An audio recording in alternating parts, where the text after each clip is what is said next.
Is this episode 26? New segment. New segment. Producer Danny. Let's talk about him, Hoy. Let's get. By the way, I just want to get this off my chest. End of year review for producer Danny. Okay, are we gonna grade him on like a B, C, D scale, just or whatever 1 you through want 10? to do? He's mid. I would say he's done a good job. I appreciate the sacrifice, but the fact that we're sitting here and you had to do rehab, and I'm sitting here having to take care of dogs, and he's recording on a yacht in the Bahamas. Something's not adding up here. Yeah, and then also it's the text on like Friday night at like 11 o'clock, like, you boys come out. It's like, yeah, I've been in bed for an hour and a half. I got it. The kids are gonna wake. You're at a little different stage of life. That's right. You're at the Uber stage, I think, of parenting, where you're just taking your kids to different events, sporting events, daughter stuff. We're still in the trenches with the babies. It's like, dude, I've been asleep for freaking 2 hours because I know at 6:30 my world's just going to be chaos. Hurricane Kids is hitting, and and then there's Danny, who's just going out all night on Thursday, Friday, Saturday night. Yeah, like, come out. We did the dinner. We all went to dinner, and Danny's like, "We hitting the town after?" It's like, no, we're going home. I'm gonna have my one cocktail. I'm gonna enjoy a good meal, and I want to be in bed by 10:30 at the latest. That's like a stretch. That's when Danny's just starting to go out.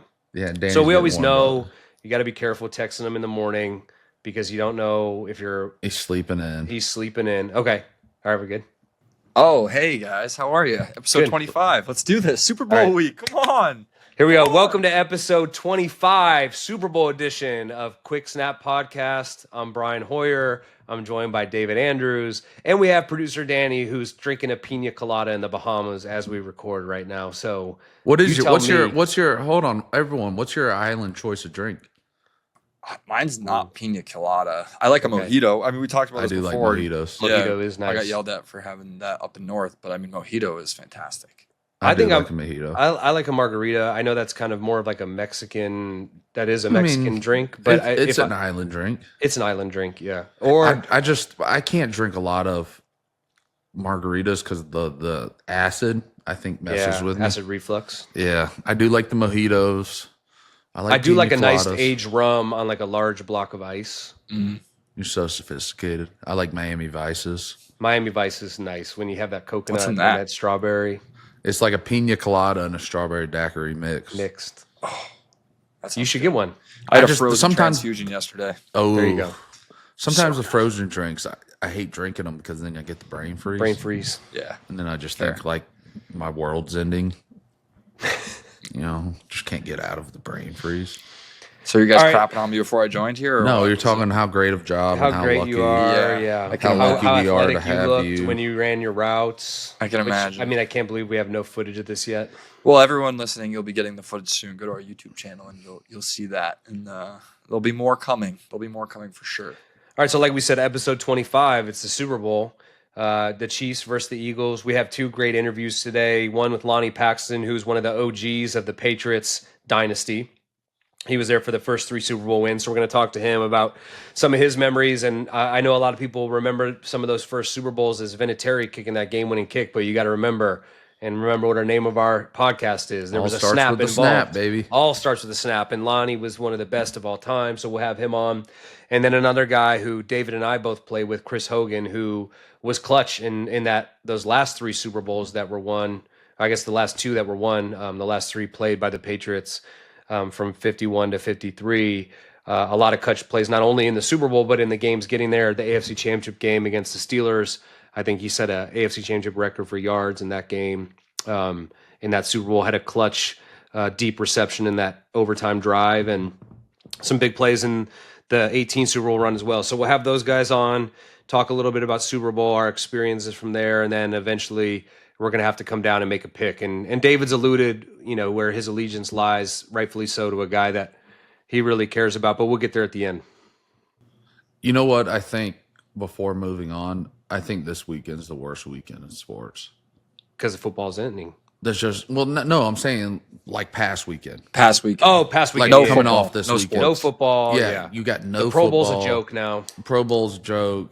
You got, it's just tough. Baseball isn't started. Yeah. Golf isn't good. I mean, I enjoy watching golf. I enjoy watching the big tournaments, and you getting, and I do like what they did in golf. Like you got to play in some of the other tournaments and making those purses better. Just you get more guys playing in the smaller tournaments, but it's no baseball, basketball, and hockey, and I don't know, just tough weekend, man, when you're so used to Saturday, Sunday being all ball, and you're just kind of wandering around like the Will Smith meme of him just like walking in the house by himself, kicking around. Like speaking of golf, what do you think of this new TGL? This like indoor. The indoor. That's we got like a team. Tiger. Boston's team is pretty freaking sweet. We got to get Keegan Bradley on. Remember, he was there at practice a few times. Yeah. We'll have to get him on. But that's a legit team when you got Keegan Bradley, Rory, and Adam Scott. I mean, the Boston Common Golf is. I think it's something interesting. It's just. I don't know. I love watching golf. I don't love when the golfers hit like 330 yard drive down the middle. Because there's a lot of people. Like, what makes professional golf really interesting to me is like, all right, if we go out and play golf, you hit a ball in the woods, it's like the holes that you're like, oh, this is triple bogey.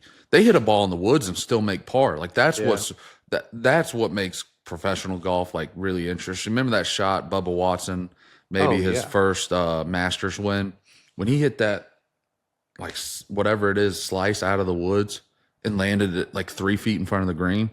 Like, to me, that's so much more impressive versus the guy that just bombs one down the fairway. Like that, there's normal people that can do that.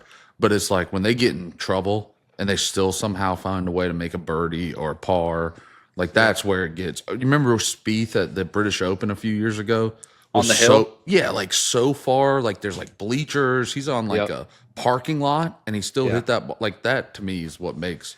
When you see those guys play in person, it's actually astounding. The first time I ever went to go see a PGA Tour event was when they were playing up at Brookline at the Country Club. And there was a guy, I don't even know, he didn't even make the cut. I don't even know who it was, but I happened to be standing there and he was kind of under this tree.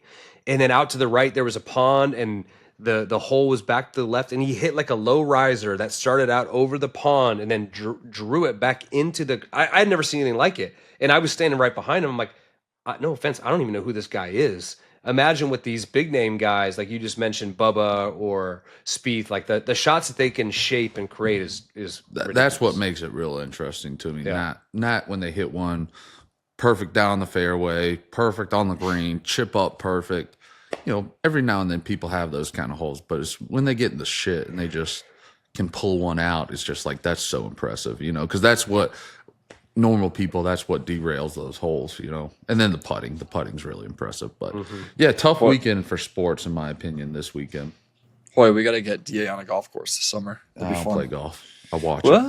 I'd love to be the driver. All right, well, why don't we get to this interview with Lonie Paxton? I don't think he was, he's not the biggest name from your Patriots dynasty, but I think he was a really important piece. Like, you said that those 10 plays are super important, but he's also just like a major glue guy in the locker room. And it's been a pleasure for me to get to know him over the years. But yeah, excited for everyone to listen to this interview.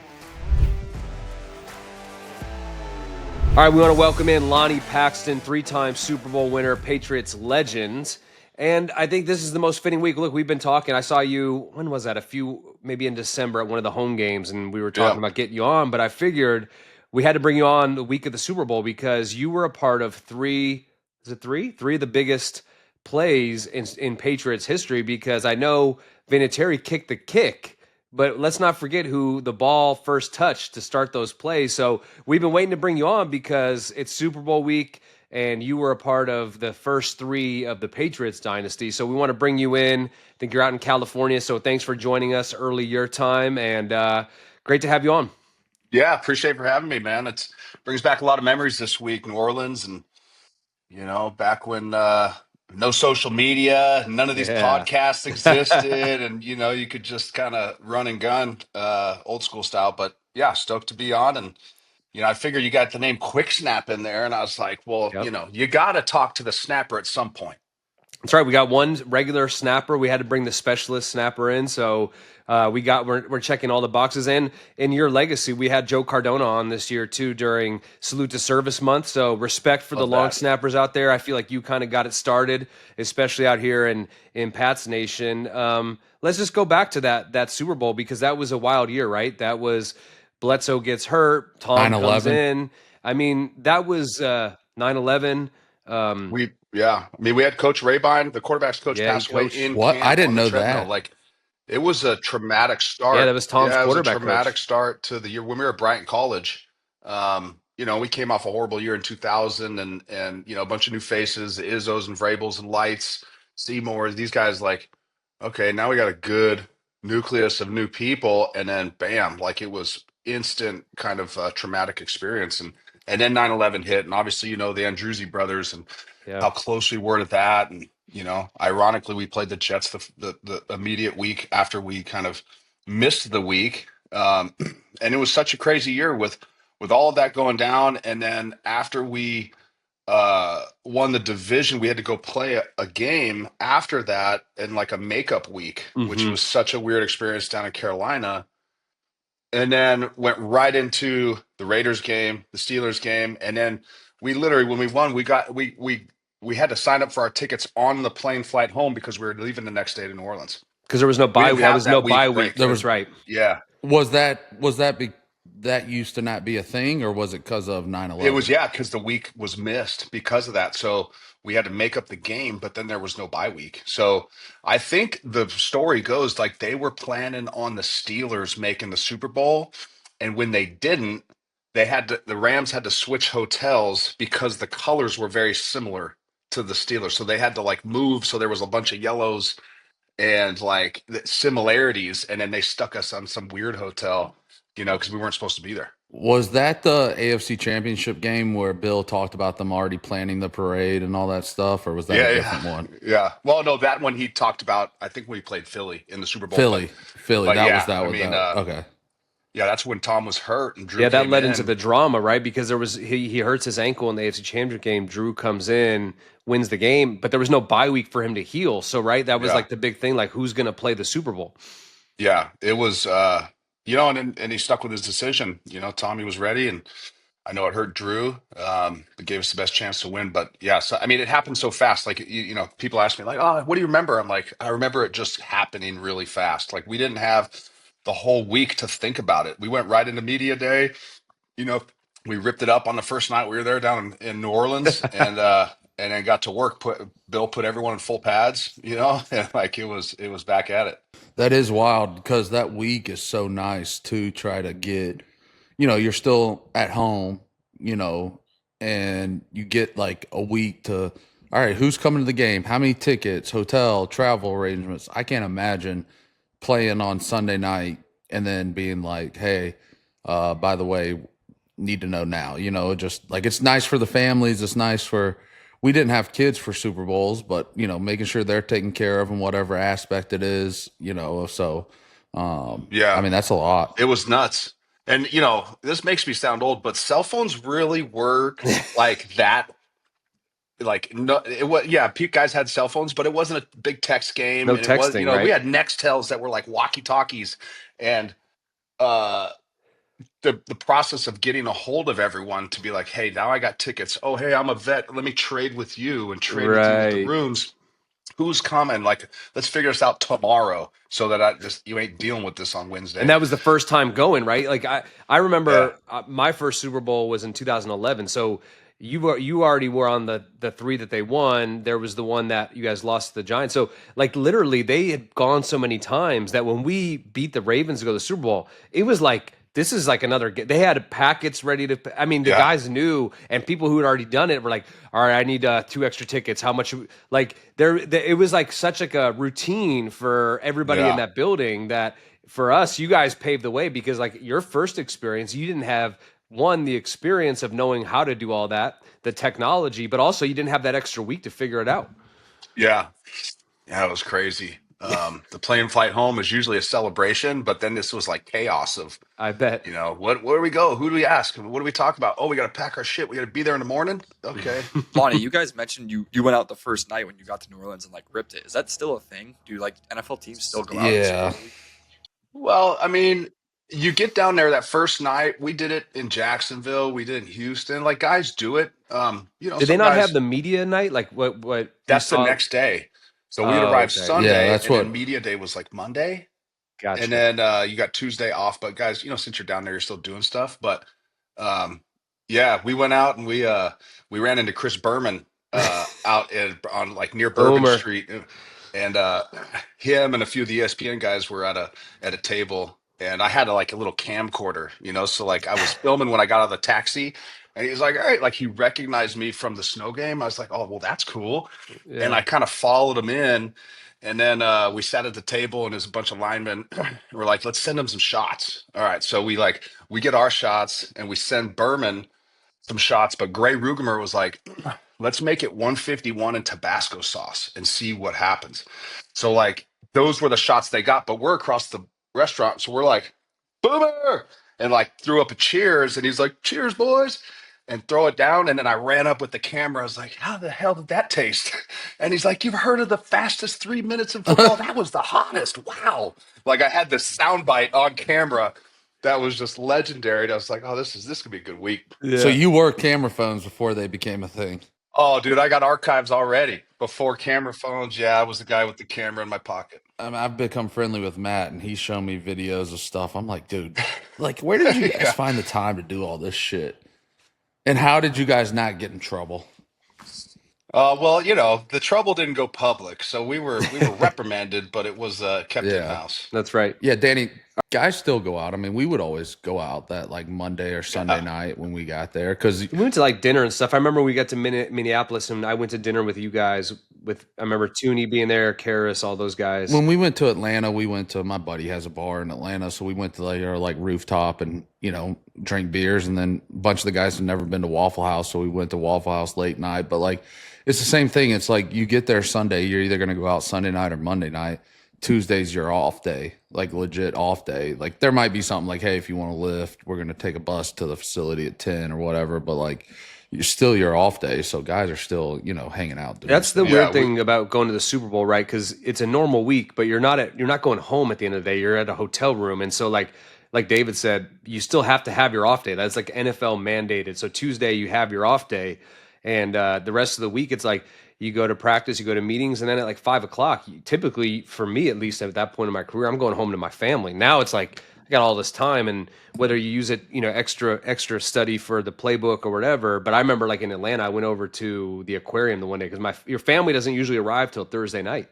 I always yeah, like beginning of the week when no family's there because yeah, it's nice. You're just like with the You sleep guys. better. You're with the guys. You're enjoying it, and then like your family and friends roll into town on Thursday afternoon, and it's like, let's go do this, let's go do It that. becomes a yeah. whirlwind. Come down to Yeah. the lobby, and everyone's Yeah. just like, hey, the Yeah, lobbies get crazy. I remember walking down Bourbon Street before Tommy was Tommy, and like just strolling down Bourbon Street, like yeah. ain't no thing. And like one or two people were like, I feel like I know that guy, whereas like today, like Little couldn't did even you go know. anywhere. Yeah. Yeah. Let's get back to that game because that was obviously the first Super Bowl. Um, it did seem like, and for me, I was in high school or going into high school, so I remember just watching it. It seemed like it was a team of destiny because we mentioned all the things, and you guys elect to come out as a team as opposed to individual introductions, which I thought was cool. It's the year that year 9/11. It's the Patriots representing America. You're the underdogs. What was the feeling going into that game? Because really, no one expected you to be there, right? Going into the season, what you dealt with, the feeling going into that game, and then as the games, I'm sure the same way for me as a quarterback, I'm looking at the clock, I'm looking at the score, like, all right, I might need a 2 minute drill here.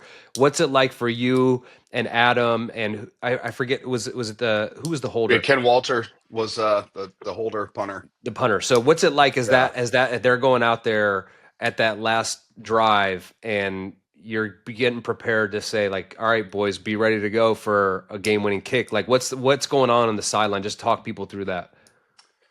Yeah, I mean, as you guys know, who've kind of been through years of practices, like we hone in on our craft on the sideline, and then a lot of times we're watching you guys, do those drills and the situations and how Bill ran his ship. So we were dialed with just the mojo I had with the holder, the kind of the rhythm we had with Adam.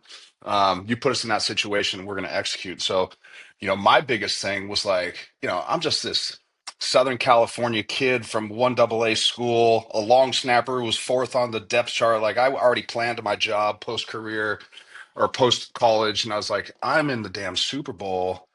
all I need to do is throw a strike right here, and Adam's going to punch it through. And I grew up an LA Rams fan, so I was playing against my childhood team that I was just, it was unbelievable. A couple of my college teammates, the linemen, were up in the stands, and parents were there, and it's just a bunch of gratitude, but also like, we know how to do this. We have a good rhythm, and we got there by making no mistakes, making key special teams plays, playing hard-nosed defense, running the football, short passes to Falk and Troy.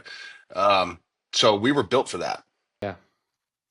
No, and then I mean, we're talking about the Super Bowl week, but hearing you mention like you're a Southern California boy, being a part of that kick in the Snow Bowl, right? In the Tuck Rule game, like obviously you've been in New England, so you dealt with the weather, but was that anything going in your mind? Was there anything special you did when you're going out there and it's a foot of snow? Did you have to clear the area out? What does that involve as far as like long snapping in the conditions? Because a lot of people don't even realize like you guys have separate balls because the kickers want the balls a certain way. And I can always tell when I feel a ball and I'm like, God, I feel bad for the snappers. Yeah, it's good for the kicker, but for the snapper, you got to go out there and it gets very slick the way they make the balls. Like, what was that just leading up into that point too? They don't care about us, man. It's like they just take it right out of the box and throw it on the ground. But Mm-hmm.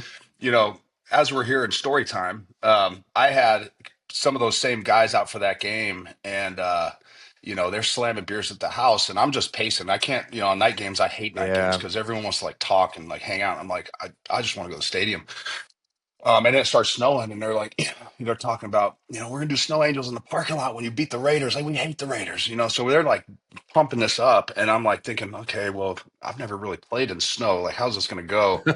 And we practiced it a few times, but it started dumping, and the laces are filling up with snow pregame, and I'm just trying to stay warm, and we get that second opportunity with the tuck rule and everything, and kick the chip shot to win the game. And I just remember afterwards we had a horrible kind of post game setup, and it was just like a metal tent outside, and this old Foxborough Stadium. And I was like, where, one of my roommates from college, big, we were the Hammerheads, our O line in college. So, he's just like, he's hammered. And I didn't know where he was. We had lost him, and he comes, all I hear is like, "Woo, we won." And he's stepping through the 2 feet of snow through an empty parking lot. He went the wrong way out of the stadium, and he's got his shirt off. He's purple, and his pants are frozen. And he was so happy, like literally tackled me in the parking lot. And that brings, it's just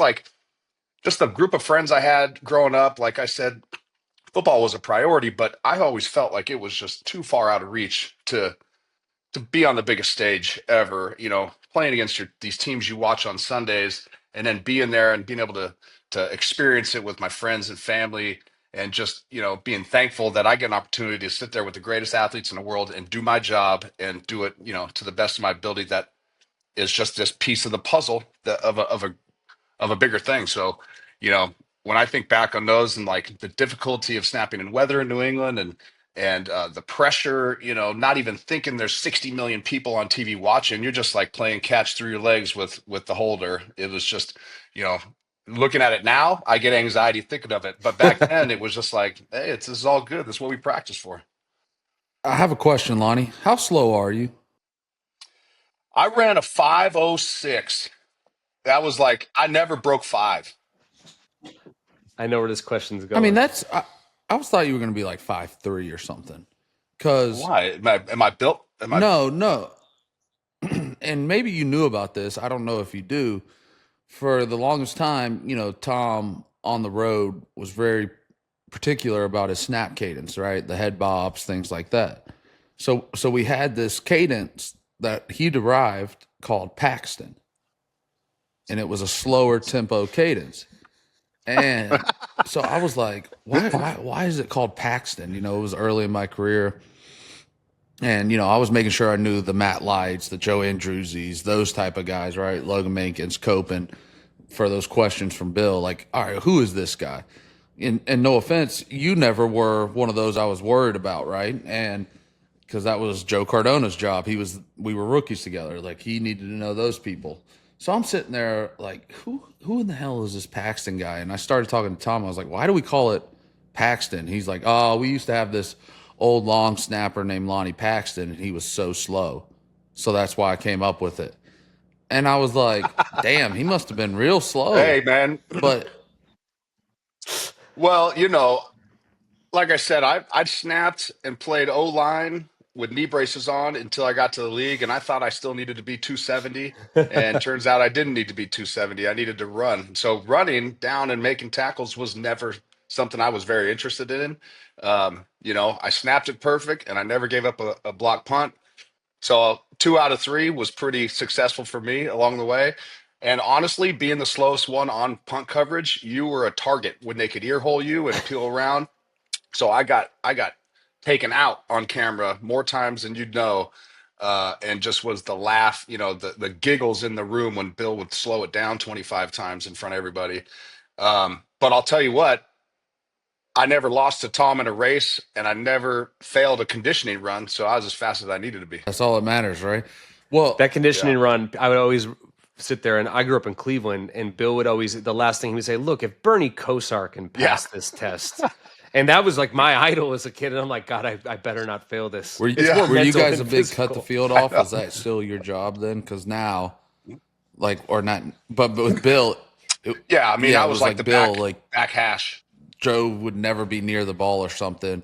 And he'd be like, that's perfect, Joe. Cut the field off right there. The ball's like going the other way. Yeah, It was always funny because yeah. it's one of those things. You sit in those meetings long enough, and he'd be like, "What's a long snapper supposed to do?" And everyone's like, "Cut the field off, cut the field." You know that one, whatever those points are. Yeah, yeah. You guys only notice us when we fuck it up. So at the end That's of the true. day, like I'm not really bummed about a coverage. You know, it's like that's why you got the Slaters of the world. Go make those plays. That's right. That's right. Lonnie, I got a question. I mean, you were undrafted. How'd you actually get your tryout in New England with Bill? Dude, we could be here forever with just funny stories, but I again, I didn't think I was going to make it. So when, you know, at Sac State, we get like one scout a month. There wasn't like these big schools where it's impossible to, you know, to miss a scout and have 100 a day like USC, Notre Dame, these guys. So when the scouts would show up, everyone would know, be like, hey, that's the scout. Like, go show off by him, you know, like make sure you go hard at that drill when he's like watching. And you know, they were doing trials. Mike Tice was an O-line coach. Steve Mariucci was the coach of the Niners. These guys came around one time to Sac State, and you know, my same buddy who was kind of like my good luck charm. We'd always be barbecuing and, you know, hanging out at the house, drinking beers, whatever. And it was always like, let's pull a football out and see if you can hit that stop sign from 25 yards. Let's see if you could, you know, hit that Gatorade bottle on the table, like whatever, like just do little aim game things. And so we would practice. He was kind of like, all right, put it here 5 times, put it here 5 times, give me good ones. And he was an old lineman trying out. So at the end of the workout, we did the 40s, and which I wasn't that fast at. You know, I did 30 reps of bench. That was my claim to fame. But other than that, I was like walking off the field. They're like, hey, show him how you can long snap. So we pulled him over, and he did that thing. He's like, hey, give me 3 to the left, give me 3 to the right, now give me 6 down the middle. And they're like, wow, you can long snap, man. You got an agent? I was like, no, you know how to get one? Like, I don't even know how to get an agent. And then you know, they gave me the business card. And my first agent, Billy Volek, played a long time at quarterback. His dad was our Oh yeah, coach. I know the name. And then so me and Billy came out the same year. We had an agent who was a real estate agent and wasn't even a player's agent. So that was the guy who signed my first contract. So Wow. you know, it was just one of those things. And then when I got to, you know, me and Tom flew on the same plane together from like Minnesota or something to Rhode Island. And there was 2 vets trying to come off injuries and make it as a snapper. And then there was another rookie and me. So I just ended up kind of squeezing it out. You were a man before your time. If you had the social media and the YouTube, you would have been doing the trick shot. I mean, I've seen those, the trick shot Man. long snapper where they're spinning the cap off of a water bottle and stuff. That would have been Yeah. Well, once you finally get Tommy on here, tell him how much money he's owed me over his career from throwing it in buckets from 30 you. yards Yeah. away. I was doing Bill O'Brien's podcast the other day, and he was telling the story because Tom would he would bet, but the game would never end. It would just be like, we'll just keep going. We'll just keep Yeah. going. And so like finally 3 years in, when I was up like so much money and house money with him, one day we were playing the Raiders in Oakland, and he sits down next to me and just hands me a wad of cash, and I was like, oh, so 3 years later I'm getting paid, but I'll take it. It's like a casino marker or whatever. Yeah. It was. It Yeah. was. I got an envelope with a big middle finger on it, full of there was like $5,000 when I did it in front of 50 people, so it was no lying about it. He owed me the Yeah. money. Yep, for sure. Getting back to Super Bowl, so you win that first Super Bowl. You're a part of the game-winning kick, obviously the celebration, and then you guys, I think the next year went like 9-7. I don't think you made the playoffs, right? That was the game where that was the year where we all wore blue. I'm sure you guys saw that footage Yeah. where we're never wearing this combo again. Yeah, And Steve Neal's the exactly. only guy hustling. Like that was Yeah. that game, that And year. so then you go back and you win back-to-back Super Bowls, and I know for a fact in the Carolina game it ended with another game-winning kick. So you're a part of that one again. I don't think the Philly was a game-winning kick. We went up by 3, and then Rodney had interception. That's right. So, but right there, both the last points of the game come down to you guys again, just having that unit. And what was it like, going from a first-time Super Bowl winner, obviously a year off, but then now you become back-to-back and it's a dynasty? Like, what was that transformation like, and what was the team like? Because the one thing that I think is so cool, because there was so much continuity over the years, I never played with you, but I knew who you were for a long time before we even met.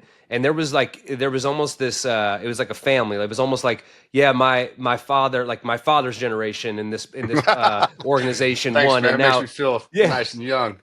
but it's true. Like it spanned such a long time that, like David just said, like he came in and he wanted to know who Matt Light was and Steve Neal and the guys you play with. And the same thing, I came in and you had just left to go to Denver right when I came in, but we all knew about you or Rodney or Brable, who's obviously the head coach now. Like it was such a unique organization in that sense, because the success spanned such a long time. Obviously Tom was there and Bill were there as like the two constants that were kind of the ones that from beginning till end, right? But what was it like being a part of that dynasty, the beginning of that dynasty? I mean, I don't think we looked as much into it at the time as we do retrospectively now. Like, obviously, when you're in it, you still see the 4 words on the way in and the 4 on the way out, and Bill drained that into your head every day. The media kept trying to pull things out of us, but we had a lot of guys who were there. I mean, I think on all 3 teams, we got 21 or 22 guys that were on all 3 teams. So there's a good nucleus that was there from '01 at least. I mean, Tom and we came in 2000, me, Tom, and Bill, and there was, I think, out of the 40 rookies, there was like 10 left in '01. So like, and then a bunch of vets that left. So '01 was really like a brand new team. So there was a good nucleus that was there until that 4th Super Bowl in '07. So we had some good vets in the locker room to, bring you down when you're up and bring you up when you're down. And we knew the right things to say in the media. And again, this was before my book and your face and That's right. all the, terms that Bill would use. And, then we got like Junior Seau in and Randy Moss and Wes Welker and, some guys from other organizations that just like, they fit right in. And bummer we didn't win that one, with those guys. But, it was a good time to just really reset and be like, that's in the past. Let's try and do this thing again. Yeah, I've always, talking about the history of it, like, and I don't know how it was when y'all came in. You guys, they went to the Super Bowl in '96, but, I thought it was just really cool because when I got there in 15, there was so much history, right? They just won in 14, been in 7 and 11. And then obviously the first run that you guys had. So, Bill, that was a big thing, like knowing the history of the team and guys and what kind of guys they were. And it was very clear. We got told so much as rookies, like, don't comment on the Super Bowl. You didn't have shit to do with it, which is true. Like I was sitting there eating wings watching, the Patriots play Seattle in 14. But, I don't know. I don't know if appreciative is the right word of learning about you guys. And sharing, some type of bond. Like, see you a lot at training camps over the summer. Matt, Joe still live here, super close with them. Me and Matt do a bunch of hunting together, try to do a lot for his foundation. I don't know, just that common bond and connection to history and organization, whatever it is, I've always just found appreciative. I don't know, never played anywhere else, so I don't know what it's like at other teams, but Different. I don't know. I just, when you go through, and then there's obviously the bond of Tom playing with him, y'all played with him, like that's special. That doesn't happen a lot, where a guy plays for how long as he did. And I don't know, it's just, that's something I've really enjoyed being a Patriot, is getting to know a lot of the older guys, sharing some of that success with them, because that, we went on that run, call it 14 to 18. I don't know. It's a really cool bond and something that I don't take for granted being here. I don't really know what the point I was trying to make, but I just think it's really cool that, I don't know. I just don't think other organizations have that. Not even close. I know the point you're trying to make, kind of and I'll rephrase it, Lonnie. It's more like watching your older brother and his friends go out and do it. Maybe not your father's generation, but like maybe you have a brother that's 10 years older than you, and you watch him go to a prestigious high school. And you're like, man, one day that's going to be me. And then there's a guy who maybe carries over throughout it all. And the best way I can describe it was at Tom's Hall of Fame induction here in Foxborough last year. Like, what a cool night that was, because it was all the people that we're sitting here talking to you, but all the people who had culminated all these different wins over a 20-year span. And the best way I put it was, I think Tom Center, his that year that you guys won that first Super Bowl, was like maybe in his 8th or 9th year. So he's like 50-something years old. That was the wildest shit. I can never believe Dante Scarnecchia allowed that to happen. Because what was it? That's right. Yeah, Compton was switching for shotgun, right? Well, yeah, because Woody couldn't really shotgun snap, so they put Compton in. Yeah. So you got Compton there, who was probably 8 or 9 years older than Tom, and then we had Barry Sanders. Yeah, we had some guys at that event that played with Tom, like Tom's last year in New England, who are like 23. Yeah. And so I'm like, if you look at the span of like the people that he played with, but I think David's point is, because you're part of that organization, it's a bigger part of this brotherhood that maybe spans through time, where you didn't necessarily play with one another, but you have such a common experience. I remember I felt like I knew Matt Castle before I ever met Matt, because we shared so many things, and I didn't meet him until like my 4th or 5th year in the league, when we actually played against each other. And you would have thought we were long lost brothers because of the stories we would share, the experiences that we had that were very similar. And to your point, David, you've only played here, but this is a truly unique situation, because not many other places could a guy like you, a guy like me, be sitting here interviewing Lonnie and have a relationship with him, even though we never play with him. And really, I mean, we never crossed paths at all. We have the same financial advisor because we met through some mutual friends. But in the Derby, that's right, the Derby, which I don't want to talk about a hard subject. I thought about just showing up a couple times. I'd be like, well. I was thinking, I was like, Brian, where are you guys leaving from? What time? Because I was like, if I just show up, he's not going to tell me no, But then, I never got the invite, and I still. You would have definitely been able to just my wife even was like, bandwagon of people and walk in. Vrabel took a limo like 6 hours one time and did that. Just showed up. Yeah.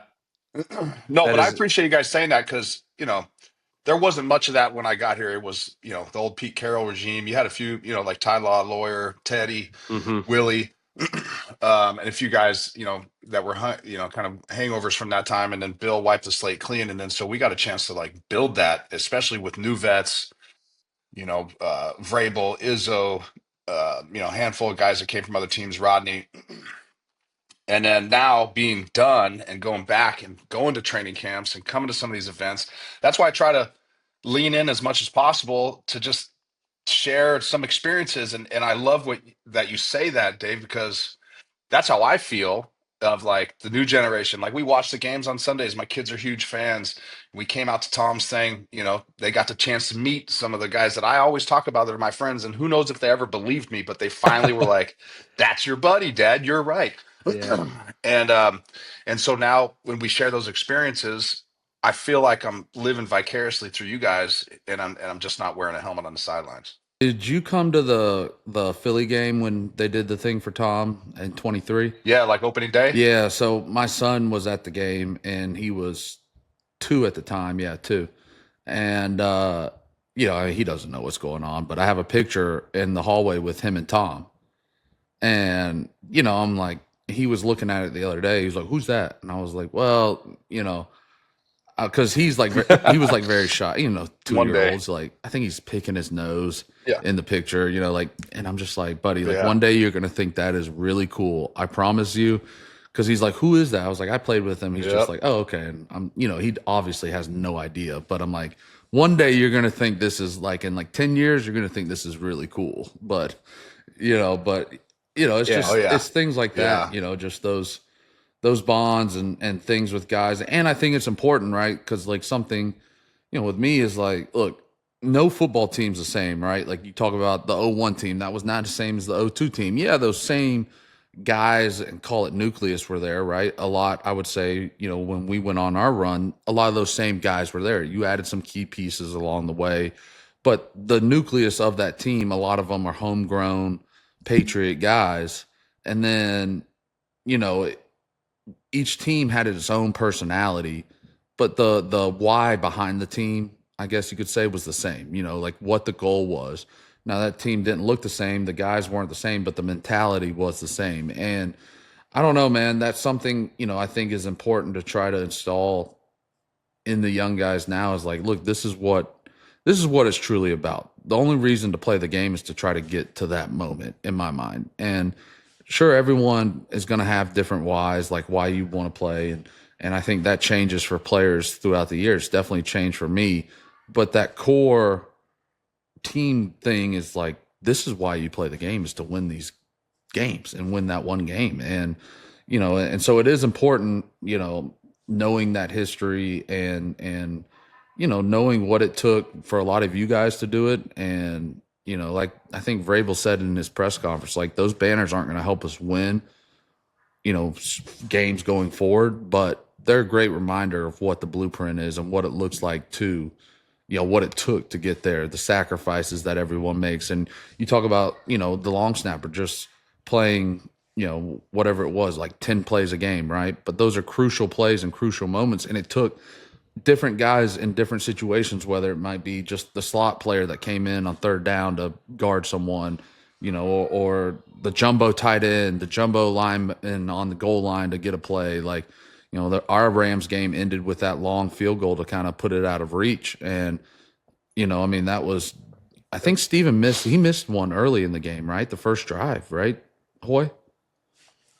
And now he's kicking, call it the game sealing field goal. Like it took everybody in every situation to do their job. And, that's what makes those teams special.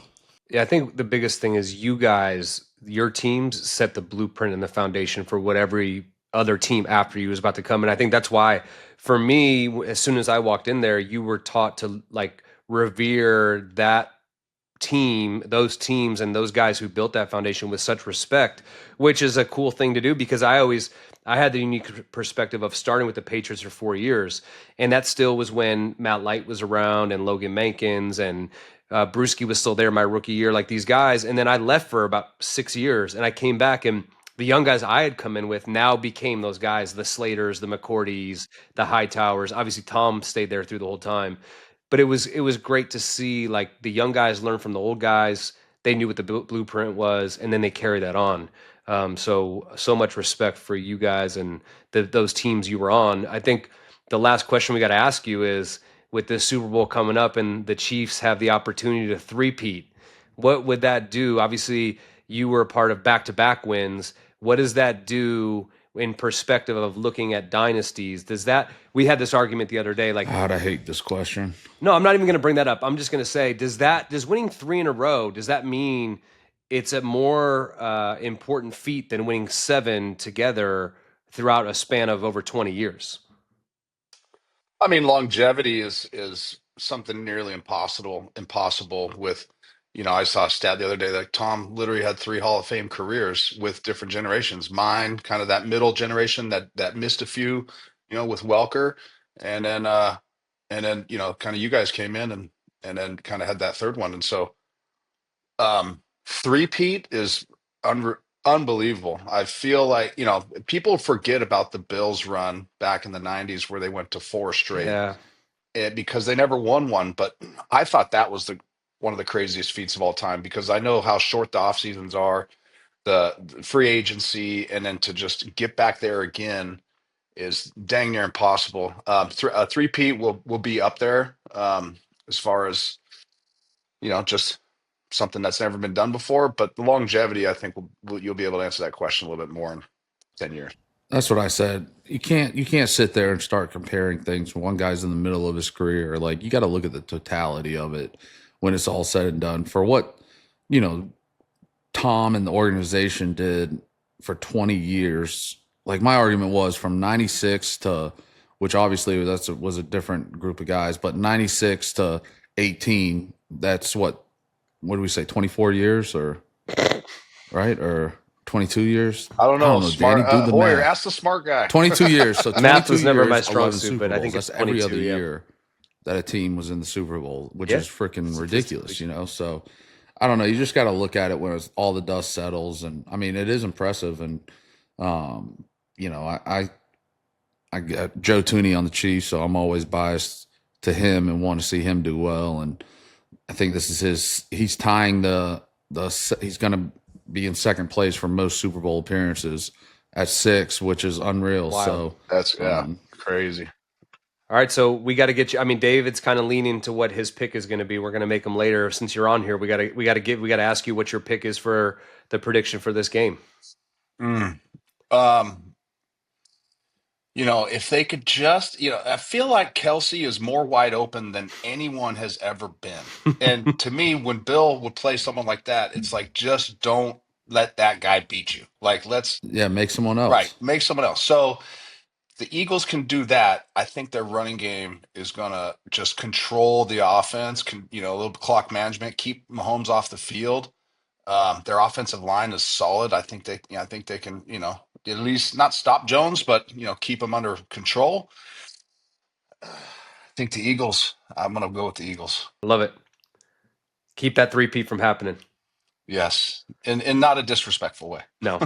One last question for you though, Lonnie, because these guys, they're not officially retired. DA's still playing. Hoyer took the year off, but like I've got to know you over the last few years, right? Since just working in media and whatnot. But like, I feel like no one's navigated like retirement kind of like you have, and the connections you've made and the networking you do, and just like, what would be a piece of advice to maybe these guys or some current Pats guys that they could take advantage while they're still playing to set themselves up for like life after football? Because you've done it so well. Well, I did it kind of organically. I didn't know I was doing it at the time. I grew up in a time where lifestyle brands and events were still pretty cool, and it wasn't just hold your phone up and say you were there. Like, you were actually engaging while you were there. You were shaking hands, following up with people. I mean, I just got rid of a binder that had about 20 pages. Used to put baseball cards in them, but I put business cards in them. So I had the hotels, the cars, the travel guys. Like, I was the guy who had a guy, and I didn't like go in it for that reason. I just, between me and Light, we always had something. If you needed something, I got a guy who's got it. Yeah. Whatever it is. And so, I would go to the events, guys are charging 10, 15, 20 grand to show up. I just want a free ride home and a free bar tab. And, I'm going to go home with 10 new friends and invite them to games if it makes sense. And then kind of have this real relationship versus this transaction. And so my advice to guys is just, attend some of those events that you don't really want to go to. And, maybe it's just a shake of the hand at this moment, but you never know where that relationship's going to pay off. Because, now I've been out 12-ish years, and I still I got a text yesterday from a guy who, there was a Funway Cafe right next to the stadium that now has changed. It's something else. It was like a miniature golf place. And that guy, Chris Spinazzola, you guys might know him. He's big in the Andruzzi Foundation. He's big in the city. His wife is like a real, big charitable, philanthropic person in the city, and just got a text from him the other day saying, like, it's it's the X anniversary of your guys' first win, and it's in New Orleans. Like, I miss you, man. Like, those are the things that just, it wasn't this paid deal. It was a real relationship. And so a lot of guys these days, oh, give me this money to post on Instagram. Give me this to show up here. Give me this to wear your hat after a game. I always treated it differently. I thought that was a longer game versus an instant kind of gratification. And it's helped out with some of the projects I'm in, the productions I'm overseeing. So that's it. Great advice, dude.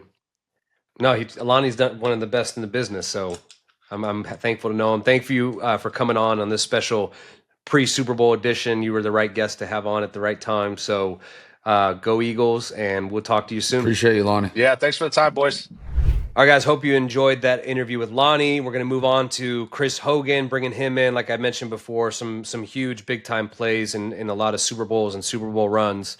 A guy that, what a great story it was, being a lacrosse player, working his way up, making it to the NFL, gets to the Patriots, and becomes a big-time contributor. So looking forward to having him on and hearing some of his stories about Super Bowls. All right, another guest we have on for Super Bowl week, a guy who played a huge part in a lot of the Super Bowl runs over the last several years in the Patriots' second dynasty, so to speak. Chris Hogan. Hogs, great to have you here. You had so many big catches in those games, whether it was Super Bowl, was that 51, 52, 53? Am I right on that? Lii. Ones that I was here with. And we just had to bring you on to this week. I know you're doing some podcasting, you're doing some media stuff, and I thought you'd be the perfect guy to come on and just talk about some Super Bowl memories, what you kind of think back to of those games, maybe even the one. I mean, you had a huge game in the Super Bowl that we lost to the Eagles. I remember, was it the one touchdown you ran on the seam? You had the curl pump that we threw to you up the sideline. So just so many different plays that come to mind when I think of you in big games, and we're just lucky to have you on. Yeah, thanks for having me, boys. It's good to see you guys. You too. I think my favorite was that the Steelers where we ran the flea flicker? Yep. Dude, I saw a clip the other day. You almost dropped that. No. That thing was moving, Hogs. I was so wide open. I cradled that thing like it was a baby coming out of the sky. I was like, I didn't really care how it was gonna happen. But yeah, it moved a little bit. But I saw a clip and I was like, catch is a catch. Oh man, catch is a catch, my friend. Yeah, it is. But I don't know why I loved that one for some reason. Just that game was special, man. That game was fun. We ass. I don't want to misstate it because that was the right. I wasn't there that year, but I think that was the AFC Championship record at a time, right? Yeah. Like 9 catches, 180 yards. Yeah, That's the game you were talking about, David, when you caught you had the flea flicker, but you had another long one too, I think. Yeah, I mean, Tom threw me I was on the outside of branch. I ran the bumps on the outside, and then he just started scrambling around. We had such a good game plan for that team. Yeah, that was when we were we were alerting it, going from run. We'd call a base run, and then if they were the entire game. If they were in base, we'd go to spread 5 wide. It was great. When they put in sub, we'd run the ball. We had it kind of dialed that game. Yeah, they didn't have an answer. Julian was running choice routes on linebackers. Being Julian. But yeah, you can't really talk about the Super Bowl without the AFC Championship game. And I know you had big plays in the Super Bowl, but we're talking about that AFC Championship game to get to that Super Bowl against Atlanta, but also with the Chiefs playing in the Super Bowl this year. I know a lot's made of Julian's plays in that overtime run against the Chiefs, but let's not forget your one-hander that you had, which was one of the most ridiculous catches in those conditions. You catch that diving one-handed catch, kind of going across the middle to the right. And that was, I don't know about you. You were obviously a part of some other games in your career. But for me, that Kansas City AFC Championship game might go down as my favorite game of my entire career. When people ask me about what was your favorite moment in the NFL or favorite game that you played in, I mean, obviously you can't beat Super Bowl that we came back and beat Atlanta. I mean, that's just, you can't really touch that, just how we did that. But that AFC Championship game was my second. Yeah, I mean, it's so special. Hands down, man. I mean, we were supposed to lose that game. Everyone and their mother had us counted out. It was cold as shit. 3 degrees there. I think we missed the polar vortex. I mean, it kind of pushed out, but it was supposed to be even colder. But yeah, man, that game was awesome, bro. I mean, I remember that last drive, dude. I mean, Tom was signaling plays in the huddle. Yep.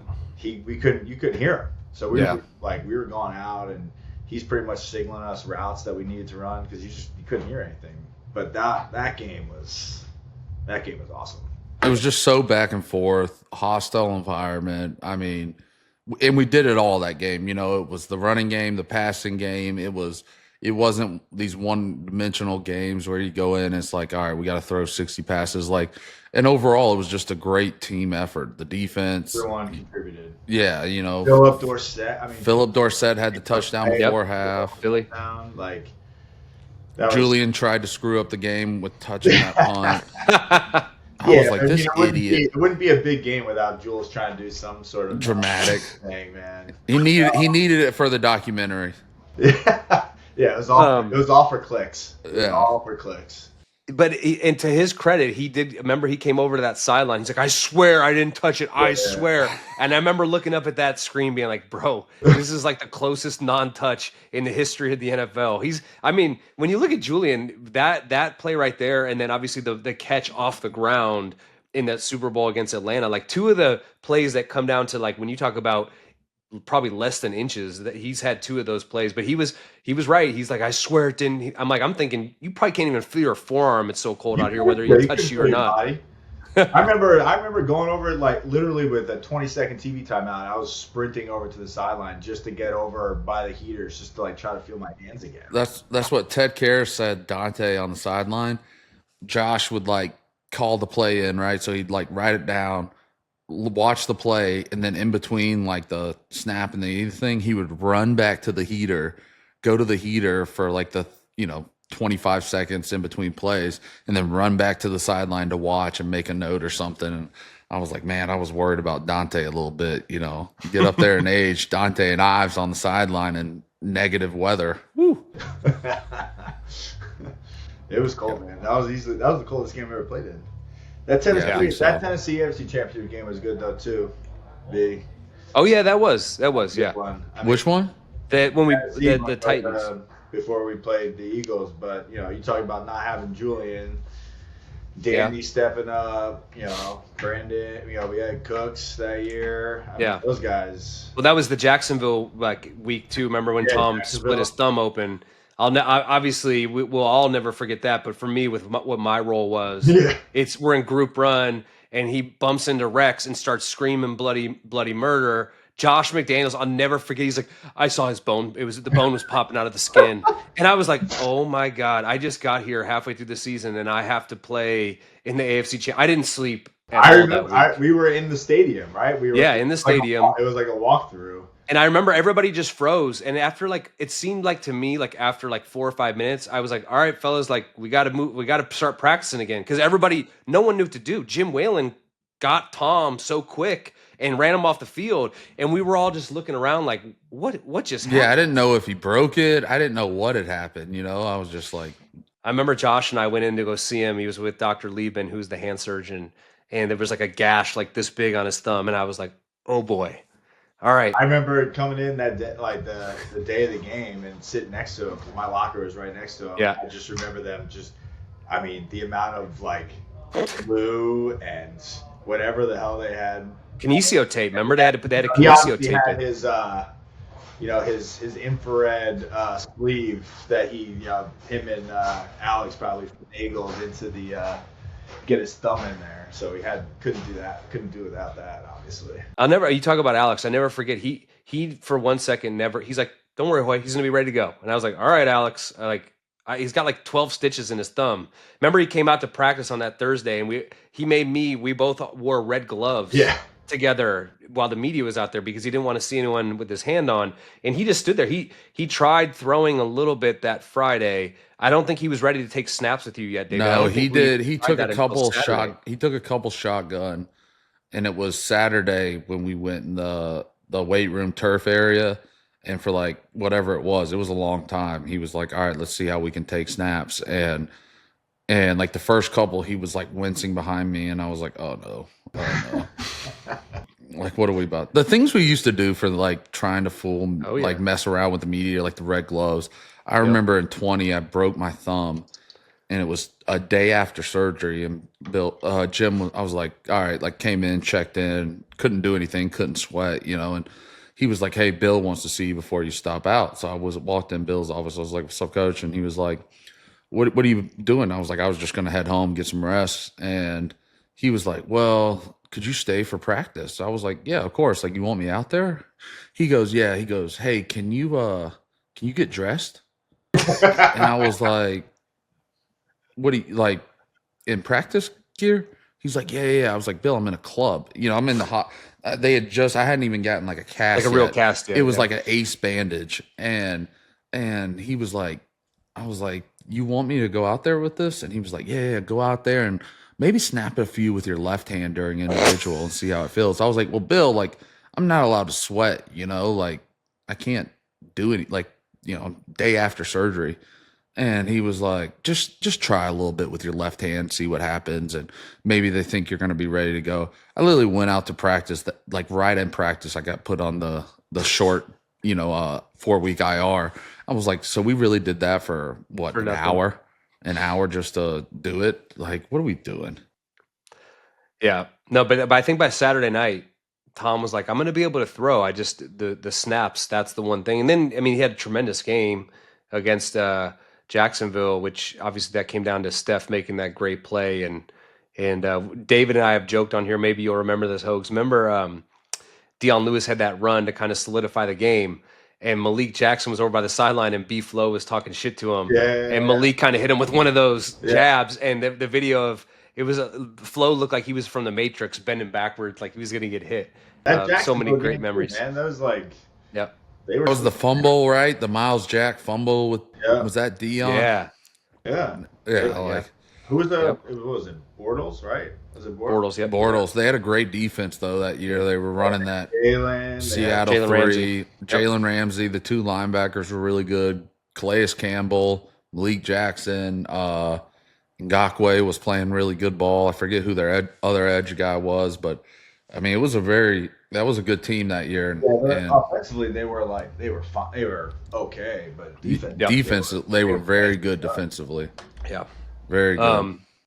Getting back to the Super Bowl, what are some memories that pop off in your head? Obviously, we just talked to Lonie Paxton, who was the long snapper for the first 3 Super Bowls, and got his perspective of kind of being on that first few Super Bowl winning teams. And we were just talking that first Super Bowl, they didn't have that bye week in between because it was the year of 9/11. So he was talking about the chaos of winning the AFC Championship game, basically saying, "Go home and pack. We're going to New Orleans for the Super Bowl."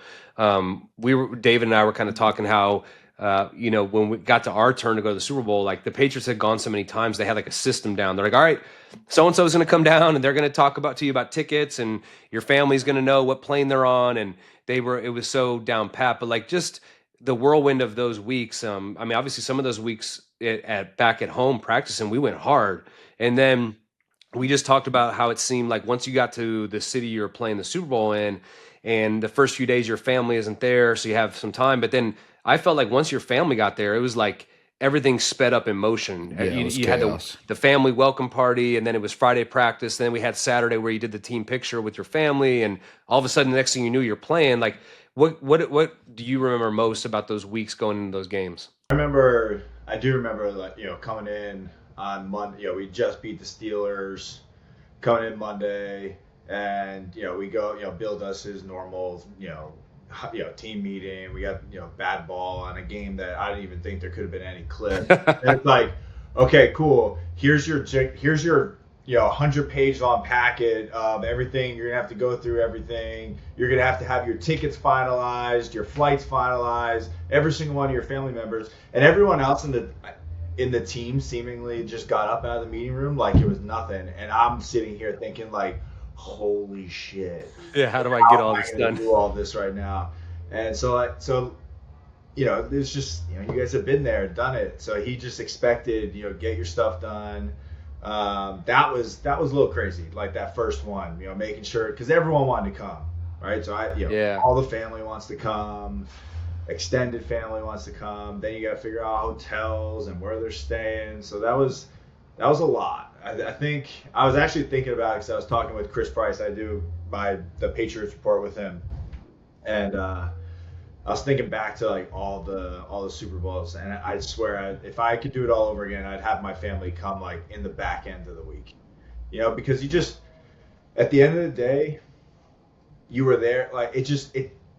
this is selfish. This is very selfish to say, but it takes it like they're there to support you, which is awesome. But it's another thing to kind of worry about, right? You gotta leave your hotel or go out to dinner with them, or it kind of throws off your whole routine. Especially for me, right? Like I live by myself, and my family they traveled to games, so I was always on my own.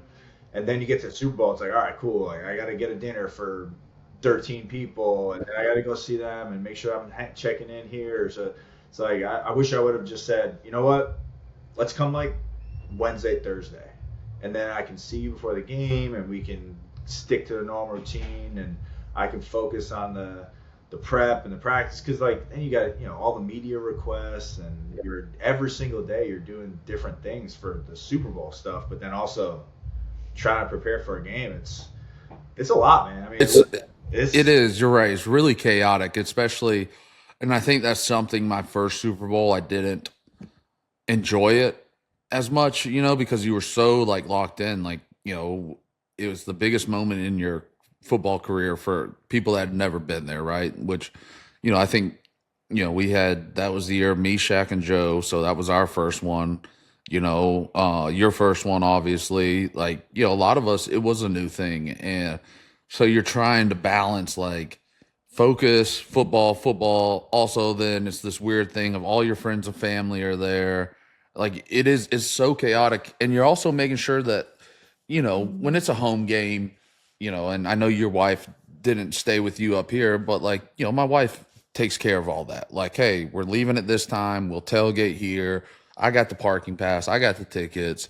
Everything's taken care of. It's really nothing for me to do. And, at the Super Bowl, you're trying to now like make sure everyone's got their everyone's got their hotel room, everyone's settled, everyone's got plans. Like, and then what people don't talk about, and I don't know about you, Hogs and Hoy, but no one tells you what's going to happen after the game. No. And it's just complete chaos. Chaos. There's 1,000 people on the field. You're getting grabbed, media that you don't like, it's.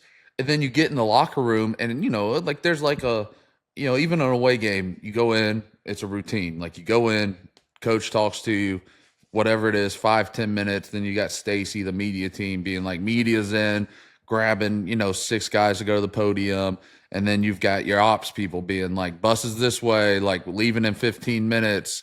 You're with your family if they travel or friends at a game, like, hey, wrap it up, we got to get on the bus. Like none of that happens after the Super Bowl. And like even with like the whole Tom Brady thing in that 16 Super Bowl with his jersey getting stolen, I'm like, dude, no wonder.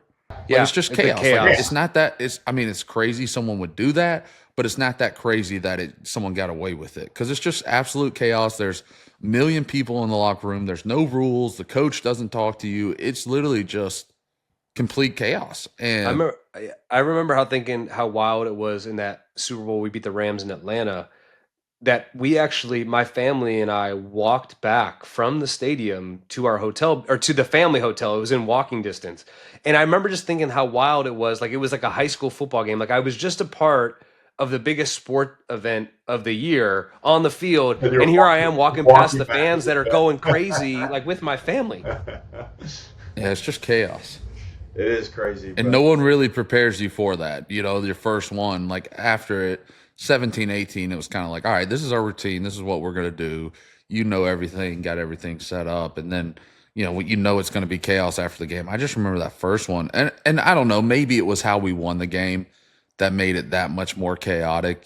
Just an unreal, I remember you were blocking, we ran the toss towards your side, and you're over there jumping around, going crazy. Because I knew we were going to score, bro. I was like, we're about to win the freaking Super Bowl. Well, yeah, once we got the pass interference. I don't even remember who the edge rusher was, but I was like, I just got to get a piece of this guy. I don't care if I just delay him for a half a second. I was like, this is it.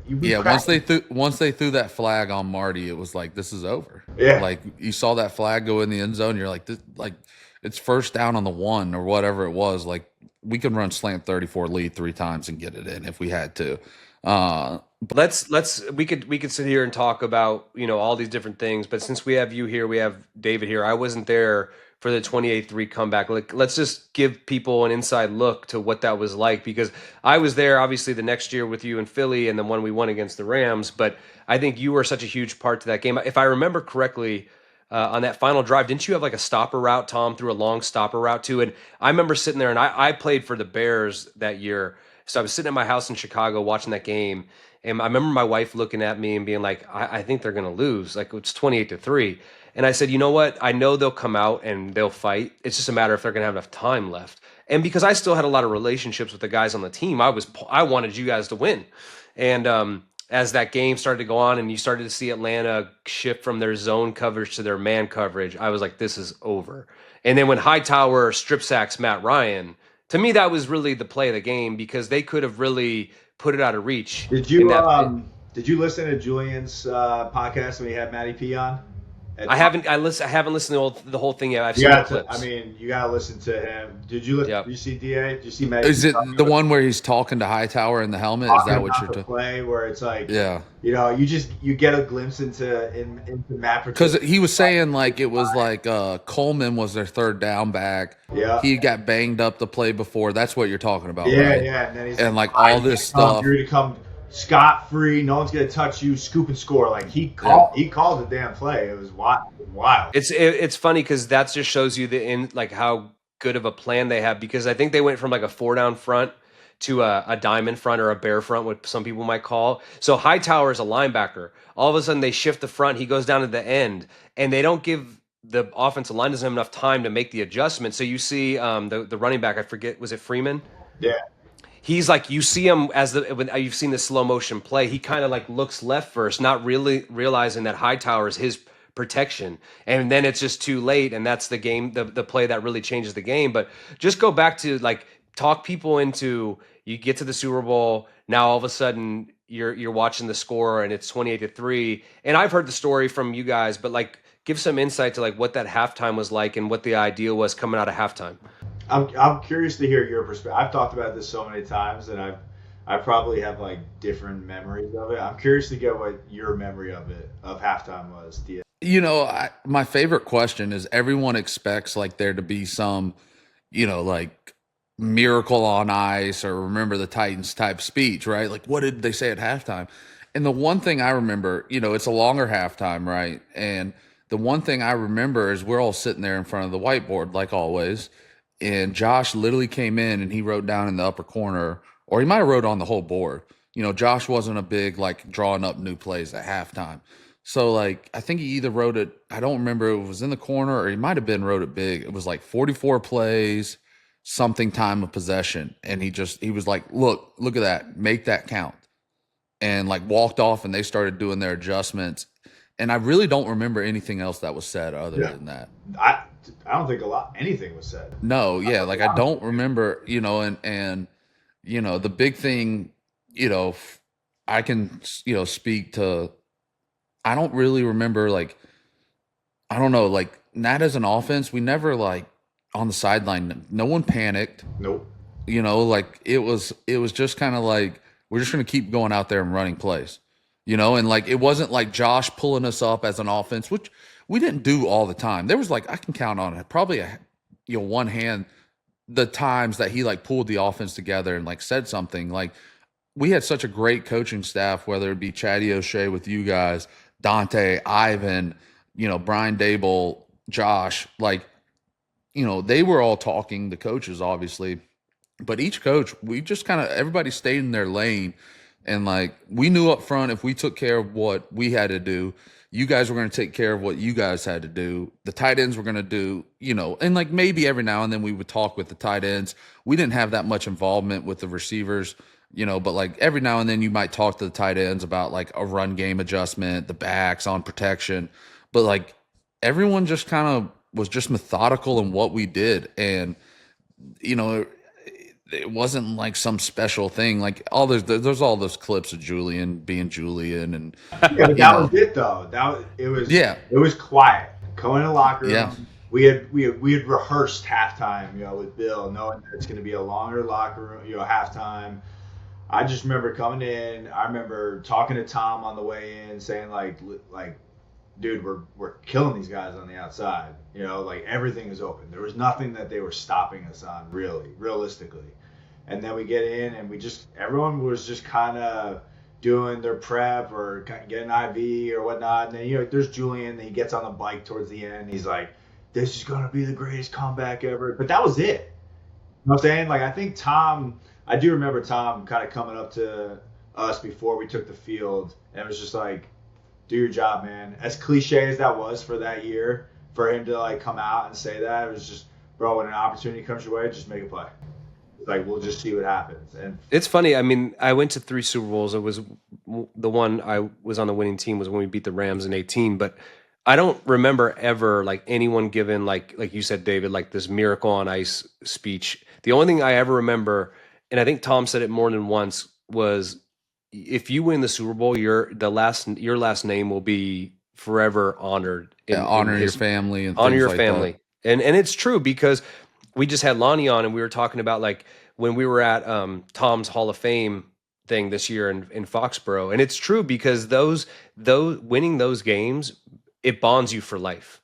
And when you come back, it's like the one thing that I always describe is we can come back and I may not see you, Hoax, for a year, but immediately when I see you, it's like no time has ever left. And I think I don't have that with a lot of other teams that I played on because there's nothing really to bond you over anything. You might play together, but like when the season ends, you leave. Some guys stay, some guys go, you move on. But when you end your season that way and you realize like all the culmination led to that, it really does create this special bond. And so when you see those people years later, it's a different feeling than just seeing a guy who maybe you played with in a year that you went 9-7 or whatever it might be. Really different, man. I mean, you haven't played on any other teams, but you know, me and Brian, how many teams have you played on?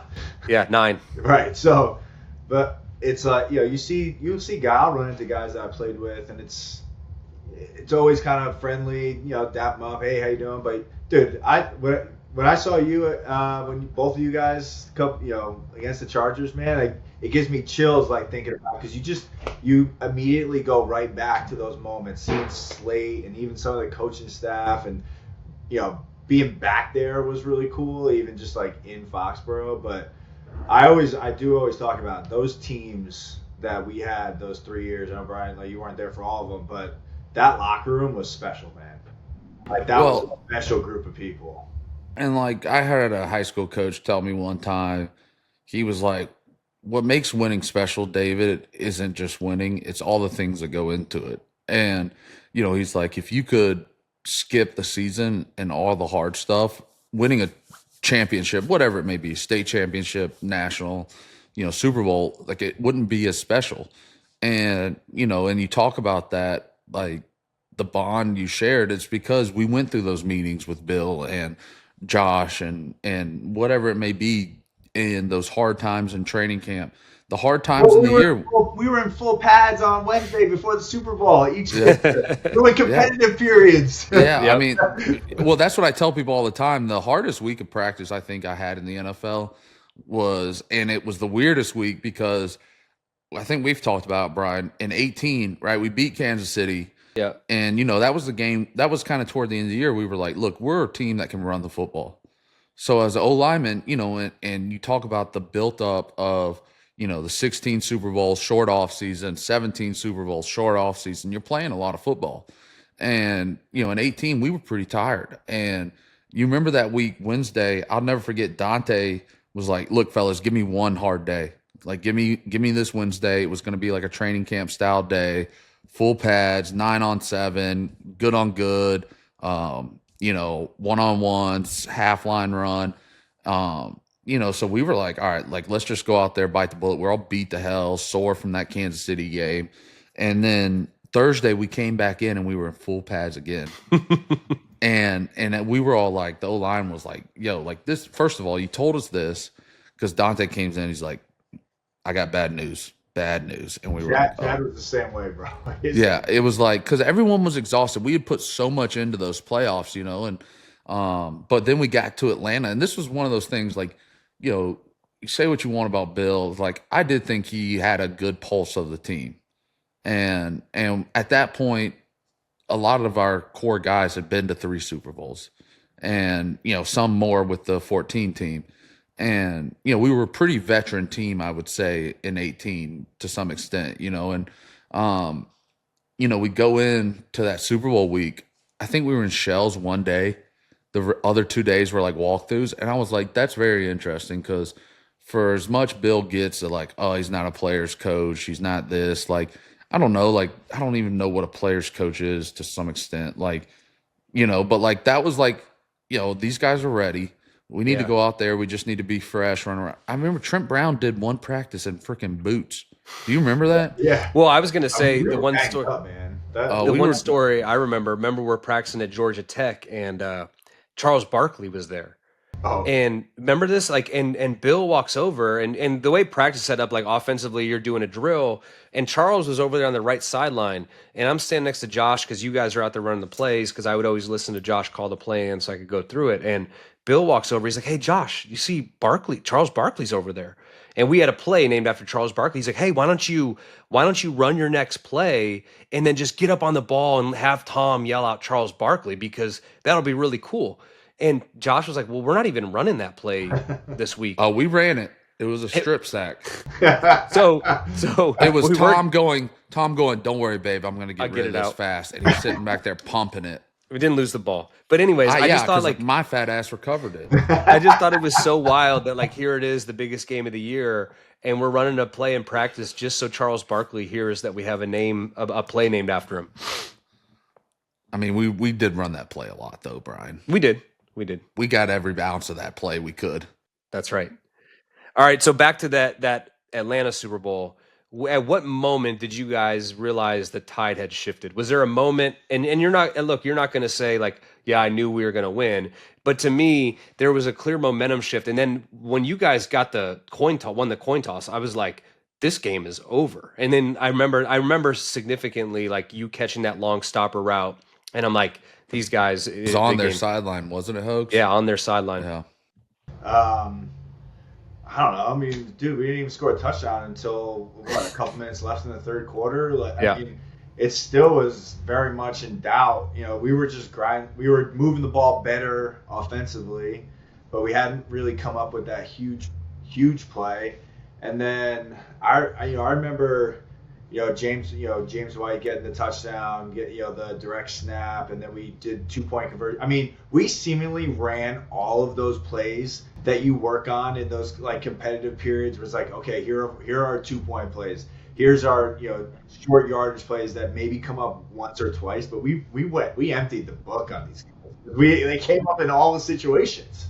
And David's told the story how he botched the direct snap in practice like every time, and all of a sudden here it comes down, and the game is depending on this play. And I don't know, David, you could tell the story better than me. Yeah, I mean, I snapped it. We ran it on Friday because that was like our gadget 2-point situational day, and I snapped it over James White's head, and I was like, well, there goes that play. And then I remember they calling it. I was like, son of a gun. But when I talk about that game, Hogs, there's those games you play where you can be up on the scoreboard and feel like you're not in control of the game. Like maybe that Philly game's a good way. Like we were dominating offense, but it still never felt like we had control of the game. And I look at that Atlanta game, and you're sitting there and you're like, man, we're running a lot of plays, and we're hurting ourselves. Obviously, they're making the plays, but like, all right, the pick six, right? We were on their side of the 50, probably in field goal range. LeGarrett's fumble, we were definitely in field goal range going to score. Like, we were moving the ball and having success. Like you said, you guys were having success on the outside. And it was one of those things where it's like, all right, like, yeah, they're making the plays, but we're giving them those plays, and it wasn't like, they didn't have a Julian type catch in that situation. They were just exploiting bad football by us. And it never felt like we weren't in control. The scoreboard sure as hell looked like that. But, like you said, like we were just like running our plays and we were having success, even though the score wasn't looking like that. It wasn't like we threw a pick six because we ran 3 plays at 3rd and 10 on our own 20-yard line and we tried to throw a quick out or something and it was a pick six. Like, I mean, we were moving the ball in scoring range multiple times and just turned the ball over. You do that, I mean, that's how those games get out of control. And so, it never felt like we weren't in control of the game. It was And then that really last drive, the last drive to tie the game. That was there was a little. That's where I felt the. I don't want to call it stress, but I felt like, okay, this is the moment because they're going to be locked in. We were starting on I think we were in our own 10-yard line. I think that they put us back there. All I remember from the start of that, because that was when Julian had the catch, and then we just went on and scored. But I remember the start of that drive. Tom airmailed one up the sideline, and he got rocked. Remember, he got rocked and hit his head on what he's just. He threw it. I mean, that ball seemingly was in the air for forever, and I just remember losing it in the light a little bit, and I really realistically should have caught it. Like, it was literally a perfect ball. And I remember running because we were in 2-minute at that point. So I remember running back to the huddle. We ran a play, come back, and then we run the sail on the inside. Yep. And caught that third down. Then after that, I was like, all right, cool. Like, let's get out of our end zone. Let's try to get in here. But yeah, man. I don't know. It's just, I mean, there was so much in that game. The defense, the kickoff that pinned him deep, like that was huge that no one talks about. It was just, and like you said, it was just everyone making plays. I still think Malcolm Mitchell's the only rookie to catch a pass from Tom Brady in the Super Bowl. I'm not 100%. I think you're right. But he was like, and he played. He had some good catches. He was one of those unsung guys that year, man. He made so many big plays. He was, God, I mean, what a good player he could have been if he didn't have the knee injuries, man. Because it takes a lot, as you could speak on Hogue probably for a long time, but to earn Tom's trust as a rookie, and like you said, David, for him to be throwing you a pass in the Super Bowl, that means he trusts you with his life, basically. Yeah, pretty much. I mean, but you think about that the whole year, man. He contributed so much all year round, and he was so good. He always showed up. I mean, he had some of the best hands I've ever been around, man. He was a smaller, undersized guy, but I mean, his hands were just enormous. And I remember him, he caught like 2 stabs on the outside. He caught a slant in the Super Bowl. I mean, he was a big part of that year. And as a rookie, that's something, But it was just everyone making plays. It wasn't like, you had 30 catches and no one else had any. It was Dwight had just 18 catches for whatever. Yeah, I mean, James played a huge role, and it's one of those things like James didn't have that big of a role in 15 and 14, and then comes on the scene in 16 and was kind of no looking back. And it's one of those things where you always talk about, like Bill would say, there's no experience, right, in the playoffs. What would he always say? He'd always say it's not experience, it's execution when it comes to the playoffs. And that's what it was for a lot of us. It was our first Super Bowl. Me, you, Malcolm, Tooney, Shaq, Tellus Bennett, who played a huge role that year, especially once Gronk went down. I mean, just a lot of guys contributing in all aspects, all phases. I don't know. It was a special team win. It wasn't, defense carried it, the offense carried it, the special teams carried it. It was literally took everybody, all coaches, which it always does. But I don't know, just to do that was special. Yeah, I mean, the thing that I always talk about is there is not one person that was hanging their head. There is not one person that you could really feel like, man, we're gonna lose this game, and that's every player, every coach, and Brian, you've been on teams that weren't that great. Like, you feel that, like if you're you're playing in a bad game and you guys are getting you're losing. I don't care how close the score is, you can just feel it. And that game, and really all season long, you never felt it ever. Like that team, those teams were special, man. They were really. It goes like you talk about. It's a special team. It's a special player. And when I look back on those teams, like everybody was a leader in their own way. There was no one that you felt like you had to like basically like, hey, get along with the program. Everybody was along with the program with whatever their role was, whatever it might be. And that's why I think we all probably look back on those teams with such fondness, because from 1 to 53, everybody was committed to doing what it took and had the people, basically the blueprint laid out for them by the people who had done it before, and everybody just kind of were like, all right, that's the way it's got to be. And so think about 16 though, Tom's out for 4 games. Yeah, that's right. Jimmy G that stepped up. Dude, we go into Jacoby. we play Houston on Monday or Thursday night. Thursday night. Jimmy G, like 30 minutes before the game, he's like, nah, bro, I can't go. Jacoby's got a broken thumb. He can't. Yeah, he's about to have surgery. Dude, we ran the ball like 50 times a game, but that's the type of team that we had. Yeah. You know what I'm saying? It was just like, okay, LeGarrette, James White, you guys, this is it. Like, we're going to run the ball. We're going to this is what we're going to do. Jacoby breaks off that, like, 60-yarder, scores. But that's the type of team that you had. No one blinked, right? It's like, okay, hey, the rookies started in this game versus Houston, who was supposed to have a very good team that year. You know, Brian Cushing, J.J. Watt. They had Clowney. Hopkins. They had two guys on the outside that were good, you know, and it was like, all right, cool. Like, what's the game plan? Yeah, it was about the team. That week I blinked because Julian thought he was going to play some quarterback. Oh yeah, we had plays drawn up. I remember, and he was trying to tell me how to snap a football, and I was like, Julian, that's typical Julian. First of all, you're not a quarterback. I snap it great to the quarterbacks. You're freaking holy grail of a human. Tom loves the way I snap, so why don't you stop? And if I had to snap it to Julian in the game, I might have lost my mind. I remember we had a play built in for him where it was like, you know, he sprinted out right and he threw a ball just directly at my feet. And for some reason, he found a way to blame me. Yeah, of course. You were too deep on the route. I'm like, all right, Bubs, we're good. Yeah. We're good. Yeah. Hopefully, we don't have to run these plays in this game. Oh gosh. All right. Well, let's just get to because we're talking about the Super Bowl. We've had the discussion on our podcast before. The Chiefs going for a 3-peat. Like, what would that mean? I mean, obviously, we played and I was there for 2 of them, but you guys were there for all 3. 3 Super Bowls in a row is a crazy feat in itself. And that Philly one didn't go the way we wanted to go. What are your thoughts on this matchup between the Chiefs and the Eagles? And I guess basically at the end, give us your prediction and what you think is going to happen.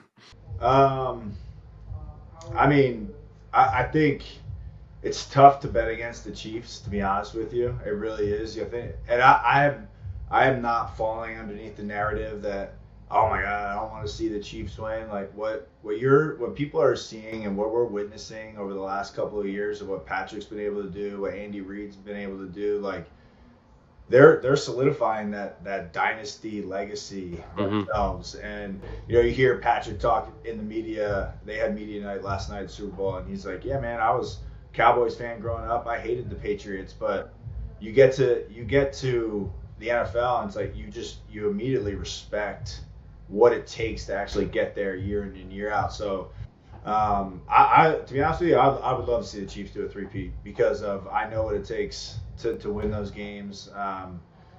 He's a tough guy to bet against, man, with the team that he has right now. But you know, at the end of the day, Saquon's been playing his butt off the entire year. You know that Chiefs don't have a great run game. Penn State guy, come on. Would love to see him get a chance to have an opportunity to win a Super Bowl. So it's like, to be honest with you, as a fan now, being retired from the game, I love watching football and I love watching good football. I want to see a good game, you know, and I think everyone's going to get a good football game. To be honest with you, I agree. Yeah, I think it's going to be a battle offensively. I think there's going to be some points flying around, but I think it's going to be a good game. So I couldn't really give a score prediction, but to be honest with you, you know that the Chiefs are going to have the ball in the fourth quarter, whether they're trying to end the game or they're going to be going down there to score a touchdown to win it. And you just know that that's going to be the story that we're going to look back in the fourth quarter. A couple minutes are going to be left. They're either going to be trying to get a first down to run the clock out, or they're going to be trying to win this football game in the fourth quarter. I hope so. If that's the case, then I'll be happy. Yeah. So. Well, all right, so Hoax, tell everybody where we can find you. I know you mentioned you do the pod with Chris Price. What else you got going on these days? You know, I mean, I got opened up a gym here on Long Island. If you guys ever want to come down here and get a quick. All right. But Patriots Report. You know, Chris and I have been doing it for a couple of years. Been covering you guys, which has been a lot of fun to stay active. You know, in football, just because retirement is not all it's cracked out to be when you're That's not right. on a football field every single Sunday. So it's fun to still be involved in the game and get to watch you guys play on Sundays because still have so many guys. I mean, DA, you're one of the last ones up there, man. I know. Last of the Mohicans, You're man. one of the That's last ones. So Hogs, you still couldn't score on me in net, by the way. So you know what? When you retire, bub, I would love to take you up on that bet. I'd love to see the welts on David's body, just lacrosse balls all over the place. it wouldn't go in. That's all that matters. Boy, Chris, can I ask? you already know I'm pretty sure I told you this, but that was I'd send one straight to your throat for the first one. I got the guard protector. You're gonna feel it, and then the next one's just gonna go flying over your right. You won't even know it was in.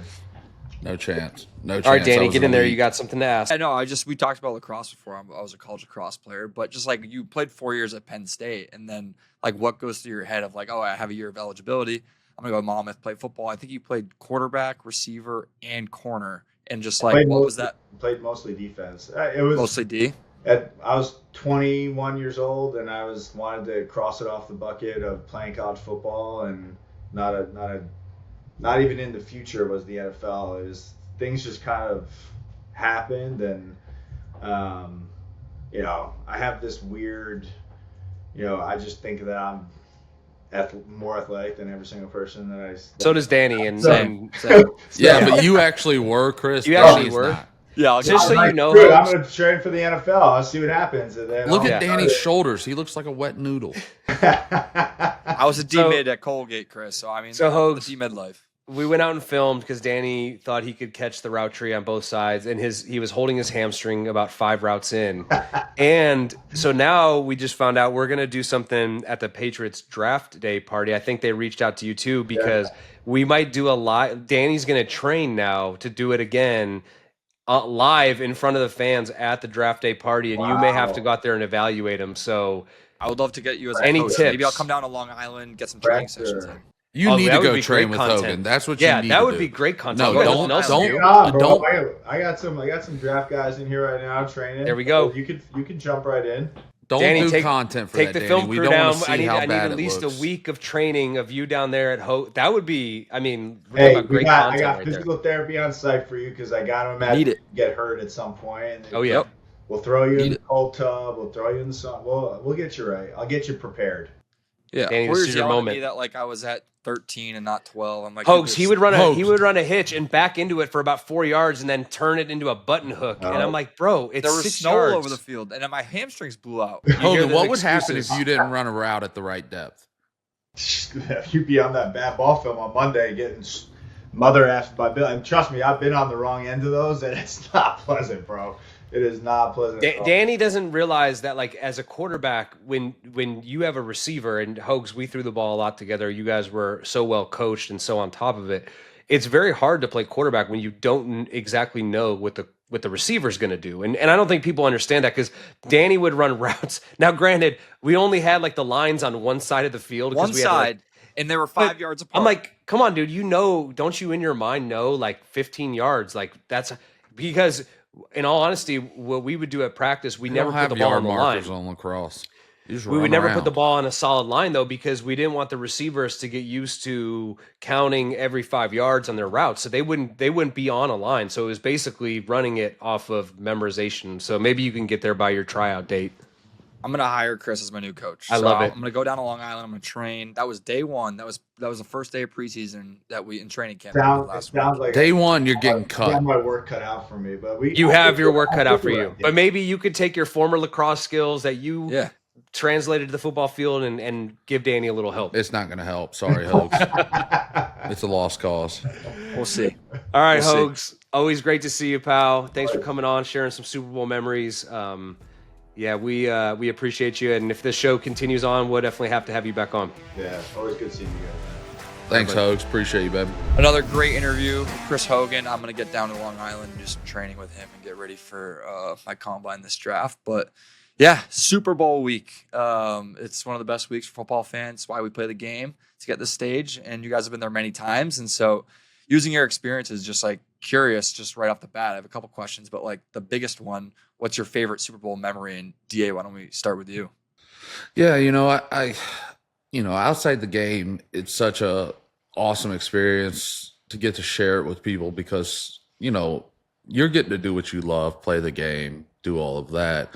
But there's so many people, your wife, family, whoever gets to go to the game that really sacrifice all year or your whole life to help you get to this situation. So, it's not just for you, it's for them. And I always had a great group of buddies that went to every game. And it was funny because we went in 16, they had all these plans. 17, my buddy sent out like an email at the start of the year, like everyone that went, like including my wife. It was always like my wife and all these guys.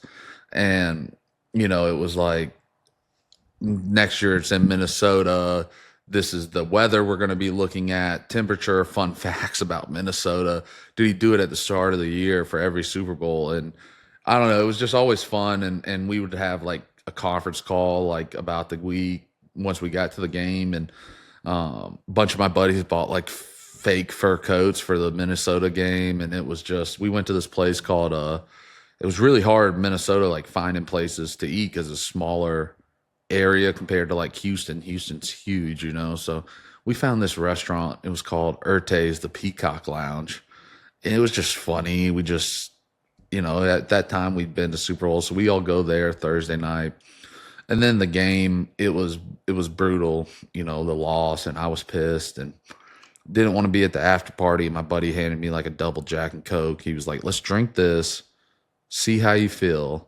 And like took 2 sips and he handed another one. He goes, just go ahead and drink that one too and see what happens. And because I was like, let's go. I want to leave. Like, you guys can stay. I'm leaving. Like, don't want to be here. And I don't know, just the memories I have with them and sharing it. It was funny when we had the Atlanta Super Bowl. All my buddies are in Atlanta. So, they weren't like too excited to take off work, all week and go to the bars that, we all went to when we were younger in college, whatever it may be, like, and like, why are we going to do this? Like, I'm not taking off work. And my wife was like, no, this is what we do. We go out Thursday, we go out Friday, we go out Saturday. We're taking off work. Like, come on. And they weren't, I don't know, it's in your hometown. Like, why am I going to go to the bar, pay X amount for a beer when I could go a regular week? It's about tradition. Yeah, but my wife was hounding them all week. Like, you guys need to stop. But, it was still cool. That one was cool because I had a lot of high school coaches at it since it was in, my hometown. And, yeah, I don't know, man. Just getting to spend the time with all the people there has always been super special to me. Boy, how about you? Yeah, I think David hit on the head. It becomes about spending those moments with your family. And for me, my first Super Bowl I went to was in 11 when we lost to the Giants. And it was just me and my wife. She was pregnant with our son, Garrett. And you lose, and it's like, kind of what David said, like, man, like, what do you do now? Like, there's an after party, but do people go? And so we went, and we weren't there for a long time because everyone was kind of sad. And then I had the career that I had. I was gone from New England for a long time. Then I come back in the middle of the season, and all of a sudden we're back in the Super Bowl again. And Garrett was probably 6 and my daughter was 5. And so they kind of understood a little bit. So now it's about sharing those moments with your family. And my wife tells me the story in that Philly Super Bowl. I think they started to bring our families down. And so they're like, we're heading down because they're going to bring the families down after the game.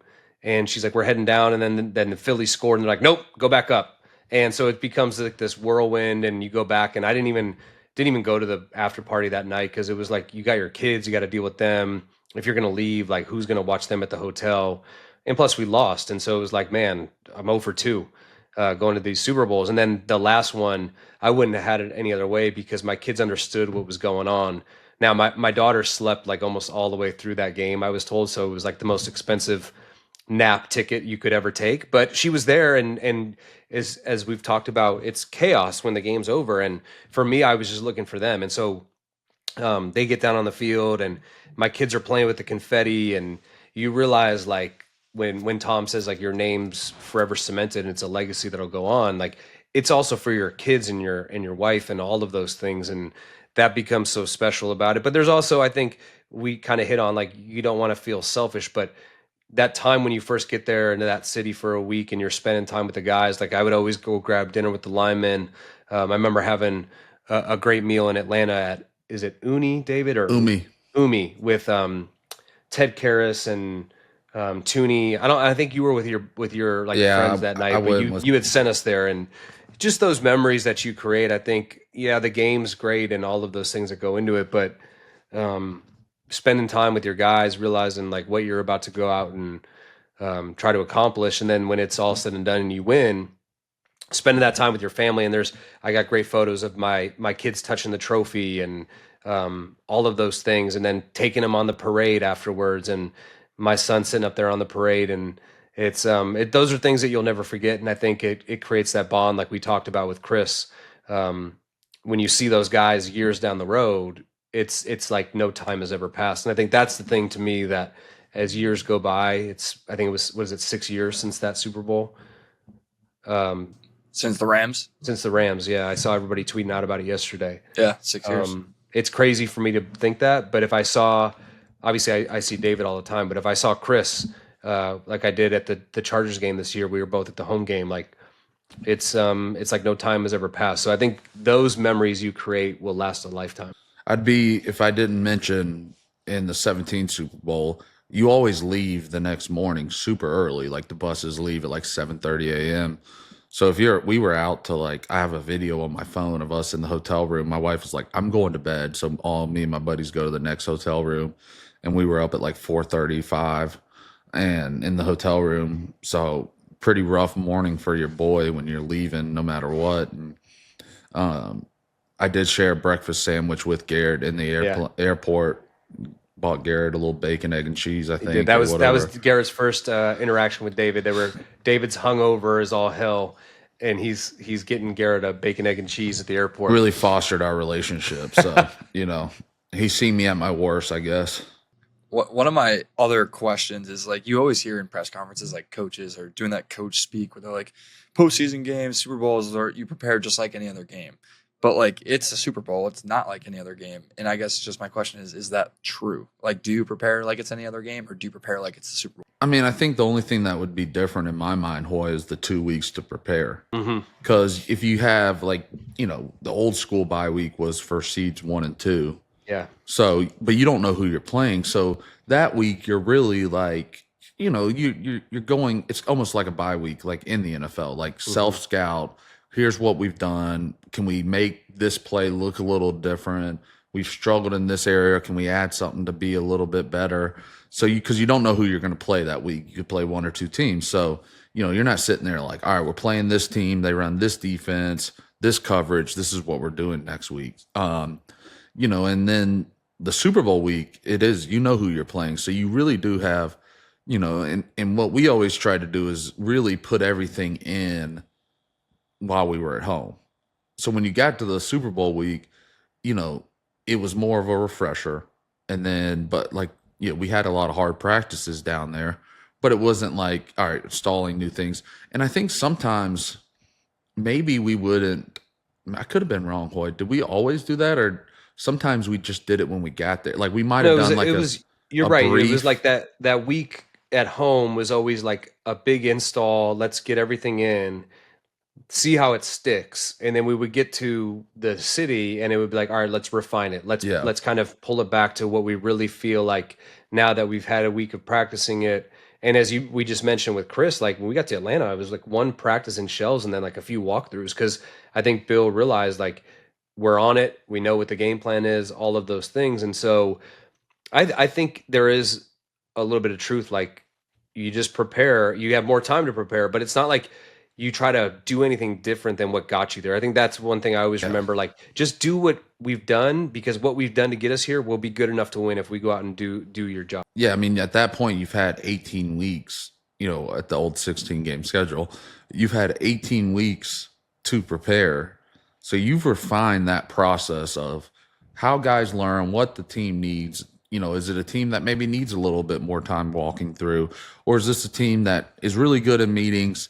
They got it. We can do a short walkthrough. We're good to go. So why would it, if you've done something for 18 weeks, why would you take that and throw it all away? And then the last week of the year, the most important week, do something completely different. Obviously what you've been doing has been working. So stay on that, stay the course. I mean, there's more that goes into it because there's more off the field stuff. it's more about managing distractions and things like that than it really is like a different preparation. Sure. All right. Well, shall we talk some Eagles Chiefs here? Do some picks. All right. So to me, it should be a great game. I mean, these two teams played in the Super Bowl 2 years ago. It was a great game. I expect nothing less than what that was. I think the potential difference maker here, because it is, when you look at the rosters, I think the Chiefs have it's like 20 some guys that were playing in the Super Bowl 2 years ago, starters that are still on the team. And I think with the Eagles, it's closer to like 12 to 15, somewhere in there. So you have a lot of similarities, but the one major difference obviously here is Saquon Barkley. And I would say when it gets to the Eagles, they have two different coordinators than what they had. I mean, you remember that run, they had a great run, so they lose their defensive coordinator. Gannon goes to the head coach at Arizona. Steichen goes to be the head coach in Indianapolis. So now they've kind of reloaded. They kind of had that year last year where I think they lost like nine out of the last 10 games, something crazy like that. They're firing on all cylinders. And David, you may agree with me on this, but like, to me, Philly is a team that Bill would kind of say like they ride the wave. Like when it's going good, it's really, really good. Like last year, it wasn't going good. It started good, then they hit a few bumps and it tanked. This year, they have been good and getting better as they went along. And I think Saquon has a lot to do with it. I think Vic Fangio's defense has a lot to do with it. They brought some youth into that defense. They get a good pass rush without having to blitz. So I think this defense will present some challenges for the Chiefs. And I think the key to me in this entire game is Saquon Barkley. Because if he can play like he's played all year, the Chiefs are going to have to put up a lot of points. And as we talked about last week, the AFC Championship game was the first time they scored over 30 points this entire year. So it's going to come down, but like we talked about with Hogs, it's probably going to come down to Mahomes with the ball in his hand in the fourth quarter. And how do you bet against that guy? Yeah, I think looking at it from an offensive line standpoint, two things. Philly's obviously got a great D-line. I think the Chiefs have a really good D-line. Chris Jones, Karlaftis,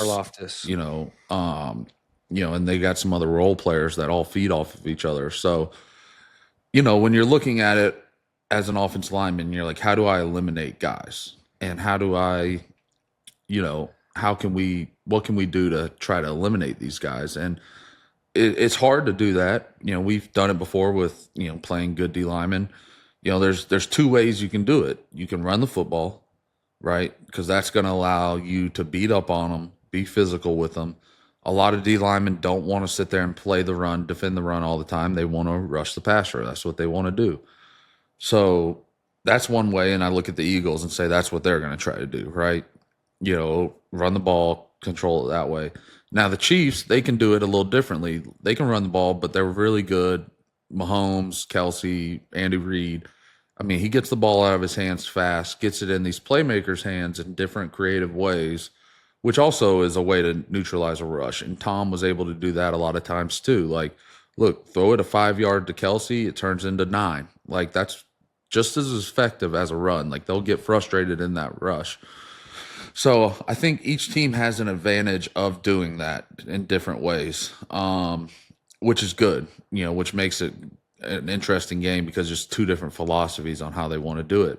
When you're looking at Philly, this is a team you really don't want to play from behind for multiple reasons.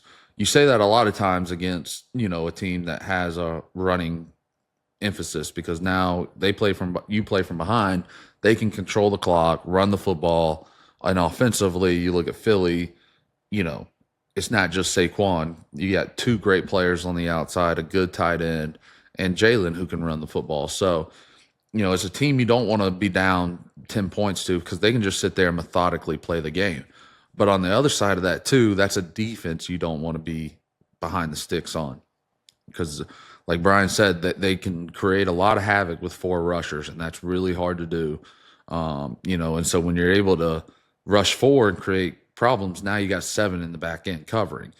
Some teams you play and it's like, all right, like this is a big blitz team. They're going to bring 6, sometimes like the more. Chiefs. Yeah, sometimes more than we can cover. Now that does create some problems in the back end. Like you look at the AFC Championship game. What's his name? Was it Knox or? Kincaid. Kincaid was open, you know, but they just couldn't pick it up. You're you know, when you're blitzing, you're kind of playing that game of like, there's going to be holes. We're just hoping that we get to them before, or create an errant throw like that play, like, you know, something challenging. So, you know, both teams to me are similar in some ways. They just do it in different ways, which I'm excited to see how that matchup plays.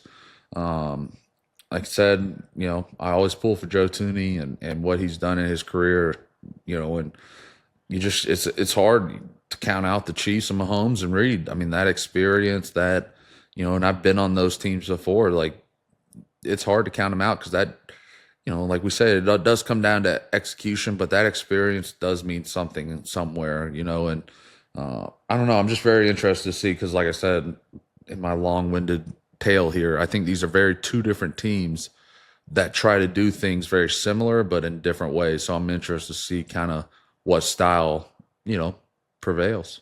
Yeah, just for parity's sake, I'm gonna, and this is, I think I logically can see a path for the Eagles to win this game, and I think, I could too. I mean, it like goes I said, through Saquon. So look, I love Joe Thuney just as much as you do. He's a phenomenal player. I think you hit on it. What is this? He'll be the second most. Yeah, I don't know who all is appearances. who. Isn't Charles Haley's the one after Tom, right? There's a couple people I think at second place. Yeah. With appearances, but Joe will be tied in that with 6 appearances. Yeah. So I mean, obviously pulling for him, but I for parity's sake, I think I'm gonna say Saquon figures out a way to be effective in the running game, which allows them to play from ahead. And I do think it comes down to Mahomes with the ball, and then are the Eagles, because you got to remember the one Super Bowl that he lost against Tampa Bay, they couldn't protect him very well. Yep. Now their offensive line has improved, like you said. They add Tooney, Trey Smith, Creed Humphrey, like they've made improvements, but Philly's defensive line can get after you. So maybe it comes down to that, and he's just not able to get the ball off. So I'll go with the Eagles. Yeah, I think it's going to be a great football game. I think it's going to be low scoring. I got 23-20 Chiefs. I think Mahomes gets it done at the end. 23-20. I hate score predictions. I know, me too. It's so hard. I'm going to say, I think it's a little more than that. I'm going to say like 31-28. I mean, this game's a lose-lose, as we talked about, for a Patriots fan like me. It's like you don't want the Chiefs to win because then it's the Mahomes versus Brady debate, and you don't want the Eagles to win because everyone hates the Eagles. But whatever. I thought it was going to be interesting because how the Chiefs have won all year, a lot of low-scoring, one-point games.